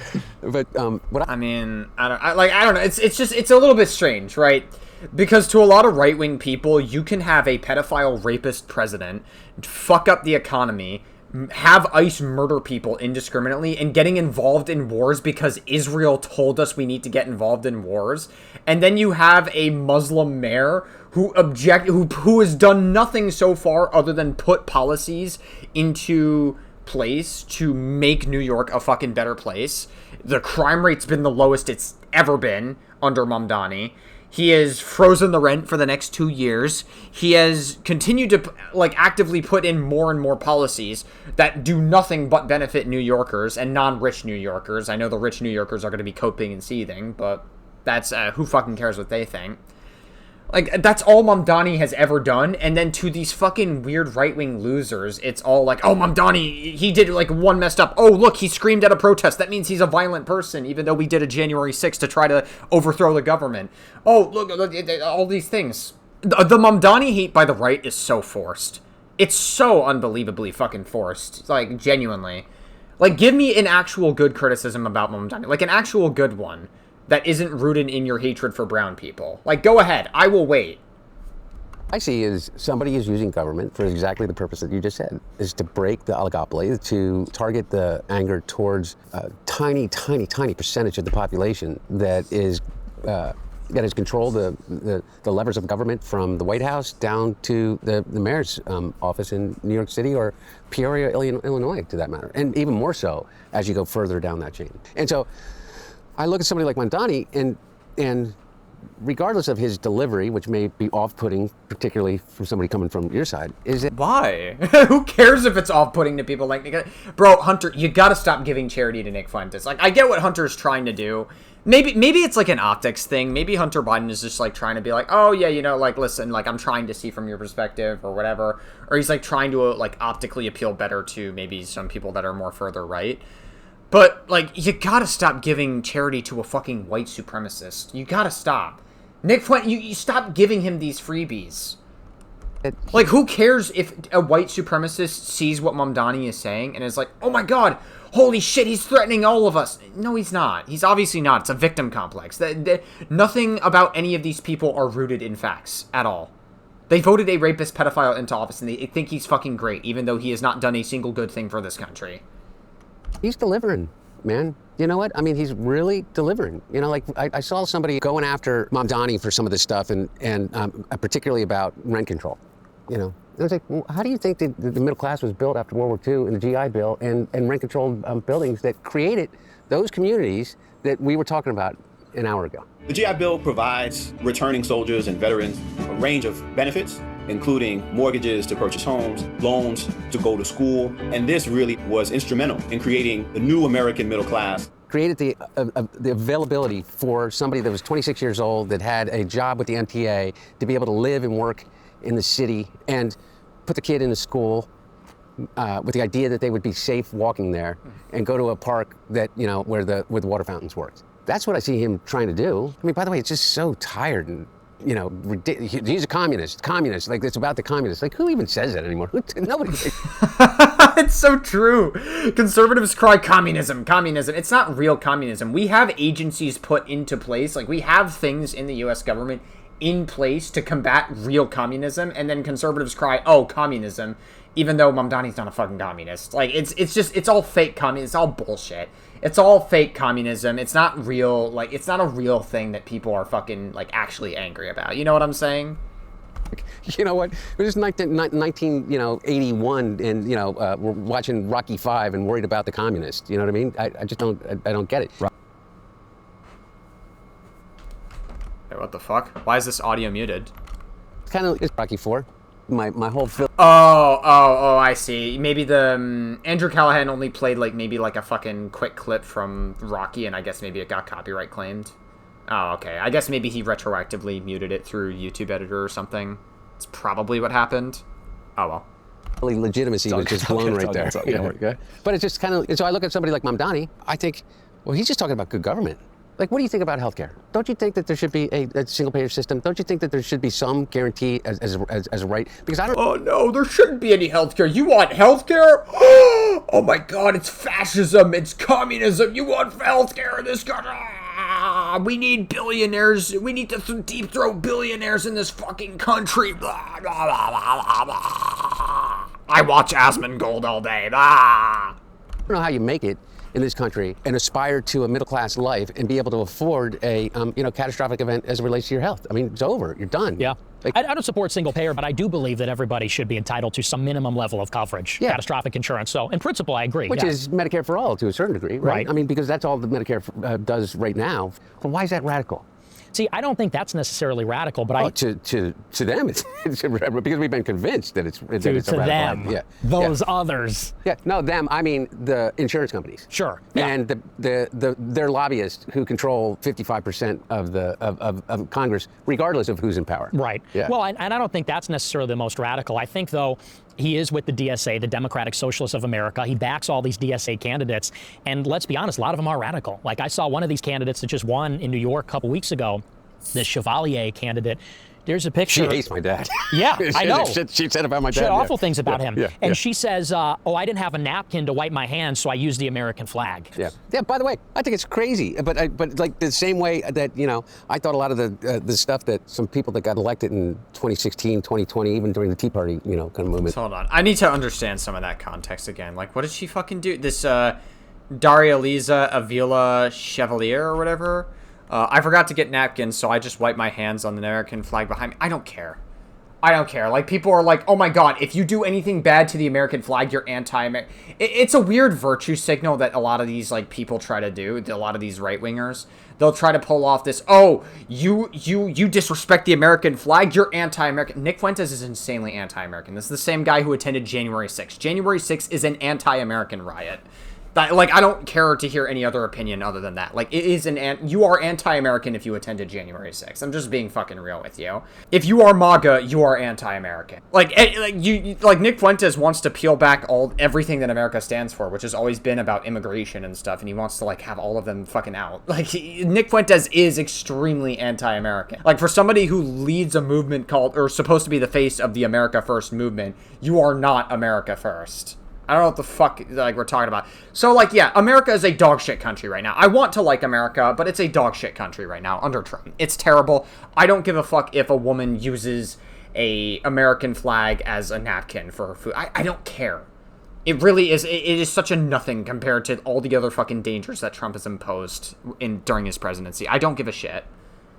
It was, egregious. Again, egregious. If it's a legitimate rape, the female body has ways to try to shut that whole thing down. Whoa, guys, sounds like a far-right MAGA supporter. So what do we do? What do we do, Nick? I think a better question is... for real, what do we do? Can you at least come a little bit to this way? If you can come a little this way. I can. Here's where I can come, is this. Do you get what I'm saying? Yes. Oh, you can come. About the Holocaust? Did he do it in those dick pics that were leaked? Sorry, I don't want to find out. Things? Oh. About that. Yeah. No, I mean, really. I do. And listen, here's what I'll say. Now that I'm older, I do think that's not the best approach. So I agree with you on that. And not the best approach. Okay, dude. Oh my god. I mean, like I said, I know Hunter Biden's like trying his best to get through to Nick Fuentes, but it's futile. This guy's just he's gonna like pretend to have some growth, and he's gonna be like, there should be a different approach to this, and he's just gonna flip flop right back. That's how he is. He's just gonna go right back to being extreme again. It's not gonna work. And I see it as I get older, because let's be honest, saying those things when I'm a younger guy, when I'm 18, 20. It's like, you got to think that's just the age. Jews are running society. Women need to shut the fuck up. Blacks need to be... Whoa, that's extreme. ...imprisoned for the... YouTube, I don't agree with any of this. Don't fucking take me down. ...most part. And a lot of young people... Yeah, YouTube, I don't agree with that, okay? Just want to make that clear. People think that's funny and everything like that. I think that... It also goes with the medium as well. Live streaming, social media, that's just what it rewards. So yeah, I think that people should try to move past some of that. I'll try. But if you try... Yeah. Okay. Absolutely. For real. And as it relates to when you talk about Israel, the Netanyahu, Likud government, what's happening now, what's happened for the past 20 years in terms of whether the funding to Israel, whether you think it is. It's really important that you make a distinction between that and Jews. Because here's the thing, okay? Zoran Mamdani has a higher favorability rating in the United States among Jews than Bibi Netanyahu does. I think 65% of American Jews disagree with the approach that the Israeli government has right now. They don't disagree with you, but they completely turn off when they hear the conflation of Jews, Zionism, Israel, and think automatically anti-Semitism, whether it's fair or not, okay? But you have to understand it. And you have to understand it from a cultural perspective in which the recent history is only one data point in 2,000 years of history as it relates to what it means to be a Jew, of which there is what, 1%, 0.5% of the entire world's population? Because I don't know what it adds to your argument, or what it adds to your argument about Miriam Adelson being able to give $300 million to Donald Trump and commit to giving another $300 million to get her way, and we end up in a war with Iran. Yeah, well, and I think that's a valid point. I do think, though, that the issue's broader than just Netanyahu. Oh, maybe, by the way, obviously, Netanyahu has a base within Israel, within the Jewish community here in the United States, with Jared Kushner.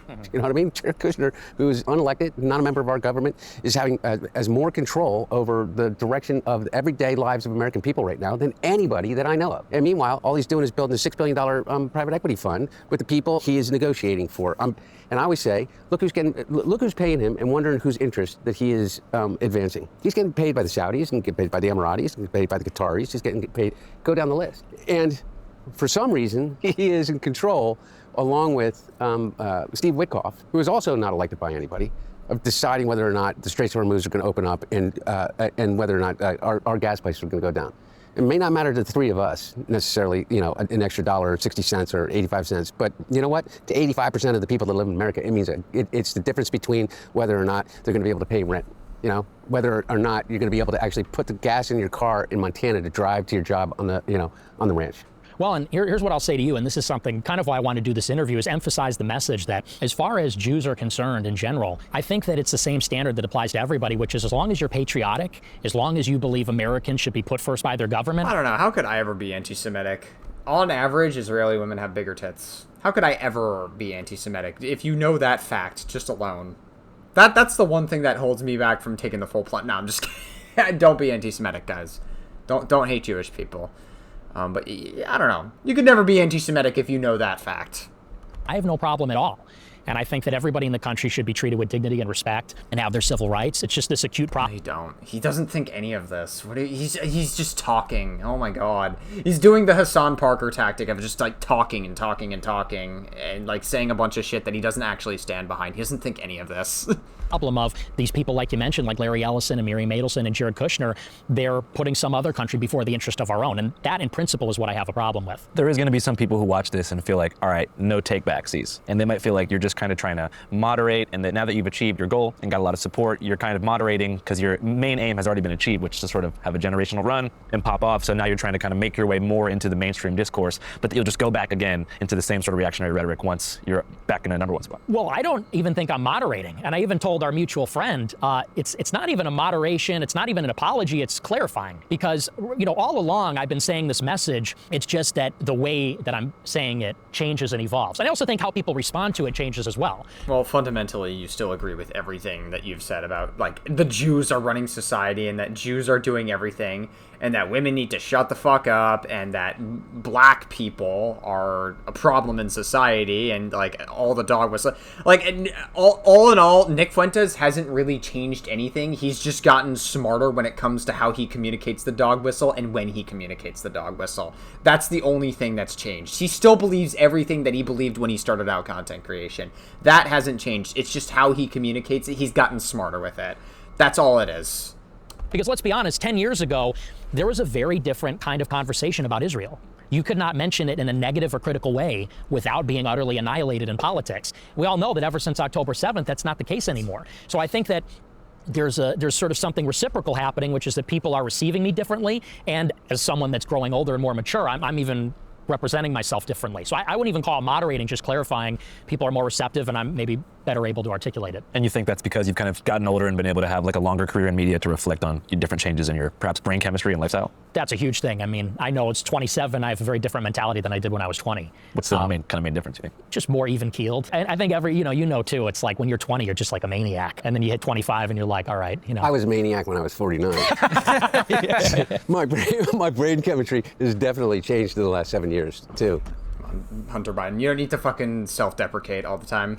Like, we get it, like the whole fucking drugs thing, like that was a dark time in your life, but this whole like self-deprecating thing, I don't know, maybe be a little more productive about it, I guess. I don't know. And addiction's no joke. Like, I understand having a family member go through addiction's really tough, and the fact that Hunter Biden is still here today and he's overcome that addiction is truly remarkable, but like, still, come on.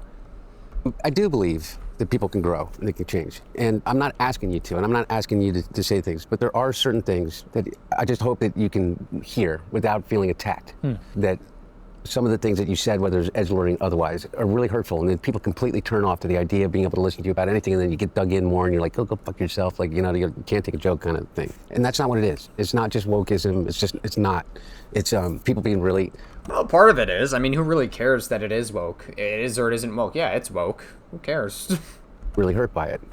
And And I accept your apology for all the mean things you said about me.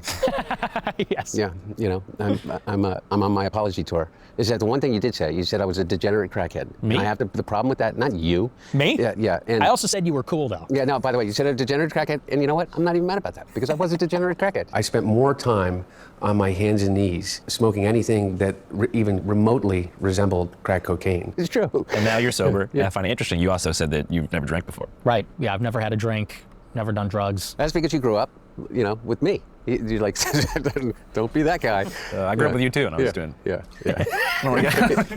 You're not as smart as he is. My brother never drank. My dad too. And I was gonna ask you, Nick, what kind of prompted your choice to just like be sober for life and never drink? Well, you know, a big part of it is I had a lot of addiction in my family. You know, my grandfather was an alcoholic, committed suicide. Uncle died from an overdose from crack cocaine. Oh, that's terrible stuff. My mom, 2 of her uncles, heroin addicts for their entire lives, and it just devastated my family, devastated both of my parents, and so I know I have that addictive personality and probably have the genetics for it, and not only that, but I like being rational. I like having my sober mind. I think that's actually a sacred thing, to have unimpaired reason. So the thought of losing control and even being tempted to get into, you know, worse things, I just thought it's just not worth the risk. So it's just never for me. Well, how much, by the way, sorry, do we have time? Is it, how much do you think COVID warped not just your generation, but everybody? COVID was absolutely heavily damaging to Gen Z as a whole. Absolutely. Like, undeniably, it has done, I would say, irreversible, if not extended amounts of damage to Gen Z, for sure. Gen Z would not be in, like, more than half the crises that they're currently in if it wasn't for fucking COVID. I'm just being real. Like, that's what it was. COVID heavily, like, we're still dealing with a lot of the damages that COVID did to us even to this day. Like, yeah, we're not in COVID anymore, but a lot of that damage is still lingering for Gen Z. That's, like, unfortunately, we're all still very much dealing with it. And I don't think that we're going to see that leftover damage from COVID go away anytime soon. I don't think that it's going to go away anytime soon. I know that's not what... I know I have some Gen Z viewers on this channel. I know that's not what you guys want to hear, but it's just the reality of the situation. I don't think it's going to go away anytime soon. I'm not trying to be like doom and gloom about it. I want to try to be productive about it. I'm sure there are ways we can recover, maybe even recover quicker, but we're going to be seeing it for a long time, and we just have to navigate it. That's kind of how it is. I have this theory that there was this thing that broke for us with COVID, and that nobody's really come to terms with how traumatic that was for everyone. And especially for the younger generations. I think severely less for the older generations, but for the younger people, missing the graduations, missing critical years in school, that's when the socialization happens. That's when you learn to get along. And so... I mean, yeah, like, for people that were still going to high school, forget it. I mean, like, I was in my first year of college when COVID happened. That was, like, my very, very first semester of college ever. And, no, sorry, excuse me. It was my second semester of my first year of college, excuse me. That's when COVID happened, and it was just so unexpected. Having classes online, I couldn't get over how weird that felt. Oh, wow, I'm actually seeing professors online. I mean, I got used to it after a while, but, like, just, like, that first feeling I got of, oh, wow, I'm actually having all my Zoom classes online. This is a weird fucking feeling that I have. I don't know. It's a little strange. A little bit unheard of. I'm actually talking with... It felt like I was communicating with a professor outside of college hours. That's what it felt like at first. It felt so unnatural. And then you have the fucking younger people. The people that were still going to school, I bet they suffered even more than I did. Because with college, the classes moved online. That sucks. A lot of the social aspect of college got taken out. But with school, like, some people couldn't even go to school at all because of COVID. And some people couldn't even, like, go to graduation because of COVID. And, like, even people in, like, middle school or even, like, preschool or whatever, all those formative years that you needed to, like, socialize, you're not going to get that back. You're, like, that's forever. You only live those years once, and that's been taken away from you because of COVID. It sucks. Social distancing was absolutely damaging for Gen Z. Like I said, we're going to see the effects of COVID for a really, really long time. I don't think they're going to go away anytime soon. You think about how this generation is going to grow up having 2 to 3 lost years. No sports, no school, no extracurriculars, vacations. It's devastating. And we already had a problem with that. Isolation, social dislocation, loneliness. I can't even imagine. So it's going to be devastating, I think. But that's a lockdown. So maybe if you're watching this video after this, put your phone or computer away, go outside, make a friend. Just do anything but scroll to the next video. Back in the day during Nickelodeon, they had Go Outside Day. Oh yeah. You know, I feel like we need like one day a week where it's mandated in a tech oligarch sense that no one can go on their phone or use the computer. Man, I would love that. I mean, that's one thing. Is if we could, the one thing we could all agree on. The way I say it now is you're all carrying around a bag of heroin in your pocket. Everybody is, and it's probably even more dangerous in some ways. Would either of you guys ever run for office? Are you asking me for real? Yeah. No. He should. You should, Hunter Biden. And I think that he's going to change his mind on this. Surely you'll change your mind on this, Hunter Biden. You should. You absolutely would. Hunter Biden would do so fucking well if he ran for office. I know that he, like, politics is not his thing, and he's tried to stay as far away from it as he could, but I think he should run for office. I think that politics, the way that my dad engaged in it, and I'm obviously incredibly biased, is an incredibly noble thing. But that's not where my head is in terms of what I want to do. I want to reach, my whole thing is that, forget all of this. I want to reach 1 million people in addiction. I think one of the biggest things about addiction, and one of the reasons why it is it continues to be this epidemic, is that we don't talk about it. Is that you don't even talk about it around your dinner table. It's kind of it's a taboo topic. It's uncomfortable. It's uncomfortable. I mean, I've never been through that level of addiction when it comes to drugs, but it's uncomfortable for the person that it's directed to, the person that's addicted, and then for the people around them that love them so much and they don't know what to do about it because it's such a tricky subject. And you don't talk about it. So I think that this is beautiful. This is a good goal to have in life, is to reach people on like how to deal with addiction, more productive ways to deal with it, that kind of thing. I think that's beautiful. I like that. And what you realize, if you're coming from my particular unique situation, is that everybody comes to me and they tell me their story. And sharing that is like, breaks that cycle of shame. And so I want to reach 1 million people in addiction. How about you, Nick? Would you ever run for office? I don't think so, no. Just because I don't think you can fully be authentic when you're running for office because you... Good God, if Nick Fuentes becomes president of the United States of America, I might have to consider maybe moving out, maybe. I might have to I know that that's like a typical thing people said when Trump got into office and then they never moved out. I know people are just saying that, but if Nick Fuentes came into office, it would be actually the worst. Like, he may argue, honestly, maybe Nick Fuentes might be worse than Trump if he ever got into office. I don't know, man. Like, he would be fucking insane. If Trump is comfortable doing the shit that he's doing now, just imagine how comfortable Nick Fuentes would be. Like, he would legalize all these kinds of hate crimes against Jewish people or something. I don't know, man. He would be terrible as a president. It's a different role. And I think my role, they say, according to the Overton window idea... Ideas that are inside the Overton window are ideas that are politically safe. The public... Yeah, and right now the Overton window is so accepting of the worst things you could be accepting of, which is pedophilia and rape. That's where the Overton window is. Like, we went from bullshit cancellations, like, way back in the day, because the window was in the left, and obviously things got annoying, I would say, but...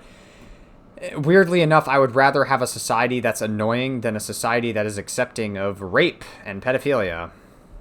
Is ready to accept them. They say that if you want to change people's opinions and what they consider acceptable, you kind of have to be the first to the punch and maybe considered a bad person or evil or whatever in order to promote your view. And so that just doesn't lend itself to that kind of politics. So I think to protect my own integrity and authenticity of the message, I have to not run for office. See what we just did? We just made probably the entire audience happy. One half is glad I'm not running. The other half is really glad he's not running. Well, if not you guys, then is there any candidate or prospective candidate that you feel like could run in 2028 that would, have a fair shot that y'all support? Nobody in particular for me. Honestly, I haven't really been too impressed with who's come out of the Republican Party. So I'm hoping they'll just be somebody we haven't heard of, somebody maybe that hasn't been in office before. He's voting for Gavin Newsom in 2028. That's right, yeah. Well, if it's Newsom and Vance, I'd certainly think about it. Yeah. I don't know. I think Gavin Newsom is... I mean, I would obviously take him over Trump if Gavin Newsom ran. I don't think Gavin Newsom is, like, the worst candidate ever, but he certainly wouldn't be my #1 pick for a Democratic candidate. There's certain aspects about him that are not really I'm a fan of. But again, like, if it comes down to Gavin Newsom and Trump, I'm obviously going to vote for Gavin Newsom because, like, what else am I going to fucking do, right? I don't want to see Trump fucking run for a third time. How about you? Anybody that, creates a twinkle in your eye? No, I think that there are a lot of people. I mean, I know that you think that you're going to laugh at me, but I personally like Gavin Newsom a lot. I think that he's authentic in those beliefs, whether you agree with him or not. Authentic, that's a little questionable. I'm not sure if I fully agree with that.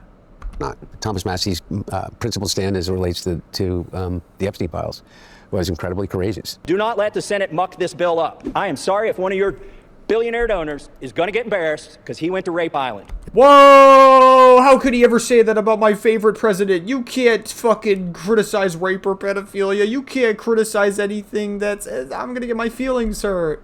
And that's why he's not going to be a congressman anymore. But that's why, he could potentially make a really strong national candidate. And you guys think America will exist in a post-Epstein capture freeway? Will America exist? Yeah, will America survive the current power structure's stranglehold on the media, the political system, and all public affairs? I don't know. I think AI is going to really be transformative. It's interesting. Nobody seems to be talking about that. Transformative in what sense? Like for bad? Concentration of power. That's the single biggest. And you know what? I'm actually on the liberal side on this with Anthropic over the, let's say, because there's this battle between these effective altruists, effective accelerationists, and I really am nervous about what's going to happen, especially in the next 4 years, because they're racing towards this artificial general intelligence, artificial super intelligence, and that, without a doubt, is going to be the single biggest influence on the country, and so I'm really worried about that. And what about that concerns you? Is it surveillance?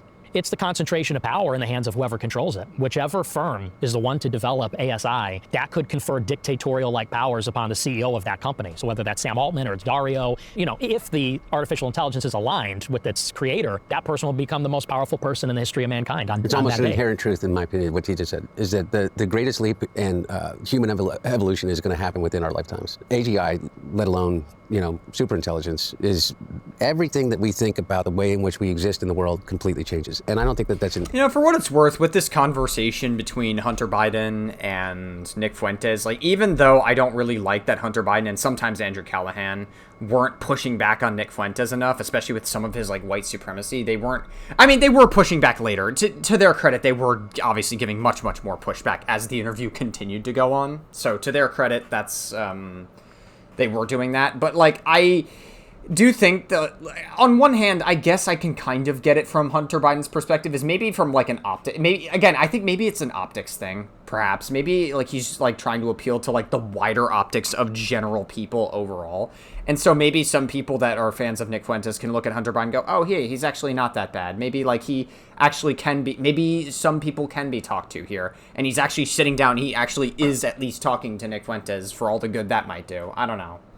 Anyway, hyperbole. And if you listen to the people that are developing these technologies right now, they are the most alarmist. I think AI will probably, most likely, sort of lead to the end of the world. If you want to know what life's like when you're not the apex intelligence, ask a chicken. And now, by the way, I think that there's an enormous possibility for incredibly beneficial things to society, like being able to cure cancer. I just think of this one thing. Everything that AI is built on is ours. Belongs to you, and you, and you, all the way back through the human civilization. That's what they're stealing from us, and they're putting it into the hands of literally a handful of people. All of that human knowledge, and the value that comes from it.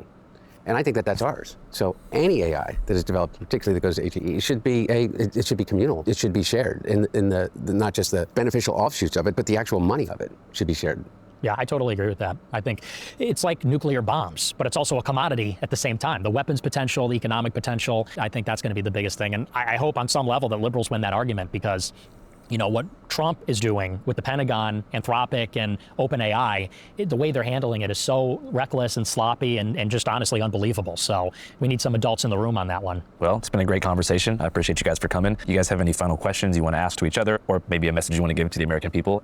I still believe in America, and I truly believe in these conversations. I'm gonna have to do some editing at this point, just because for some reason, my YouTube video fucking reset and just put me back 20 seconds earlier. So if you see the same thing, a few seconds played earlier, you'll know why, guys. Sorry, I have to do some editing here. It's a little fucking annoying, the way that YouTube reset me there. So we need some adults in the room on that one. Well, it's been a great conversation. I appreciate you guys for coming. You guys have any final questions you want to ask to each other, or maybe a message you want to give to the American people? I still believe in America, and I truly believe in these conversations. And I think everyone that's watching would think that I would not want to sit down with Nick.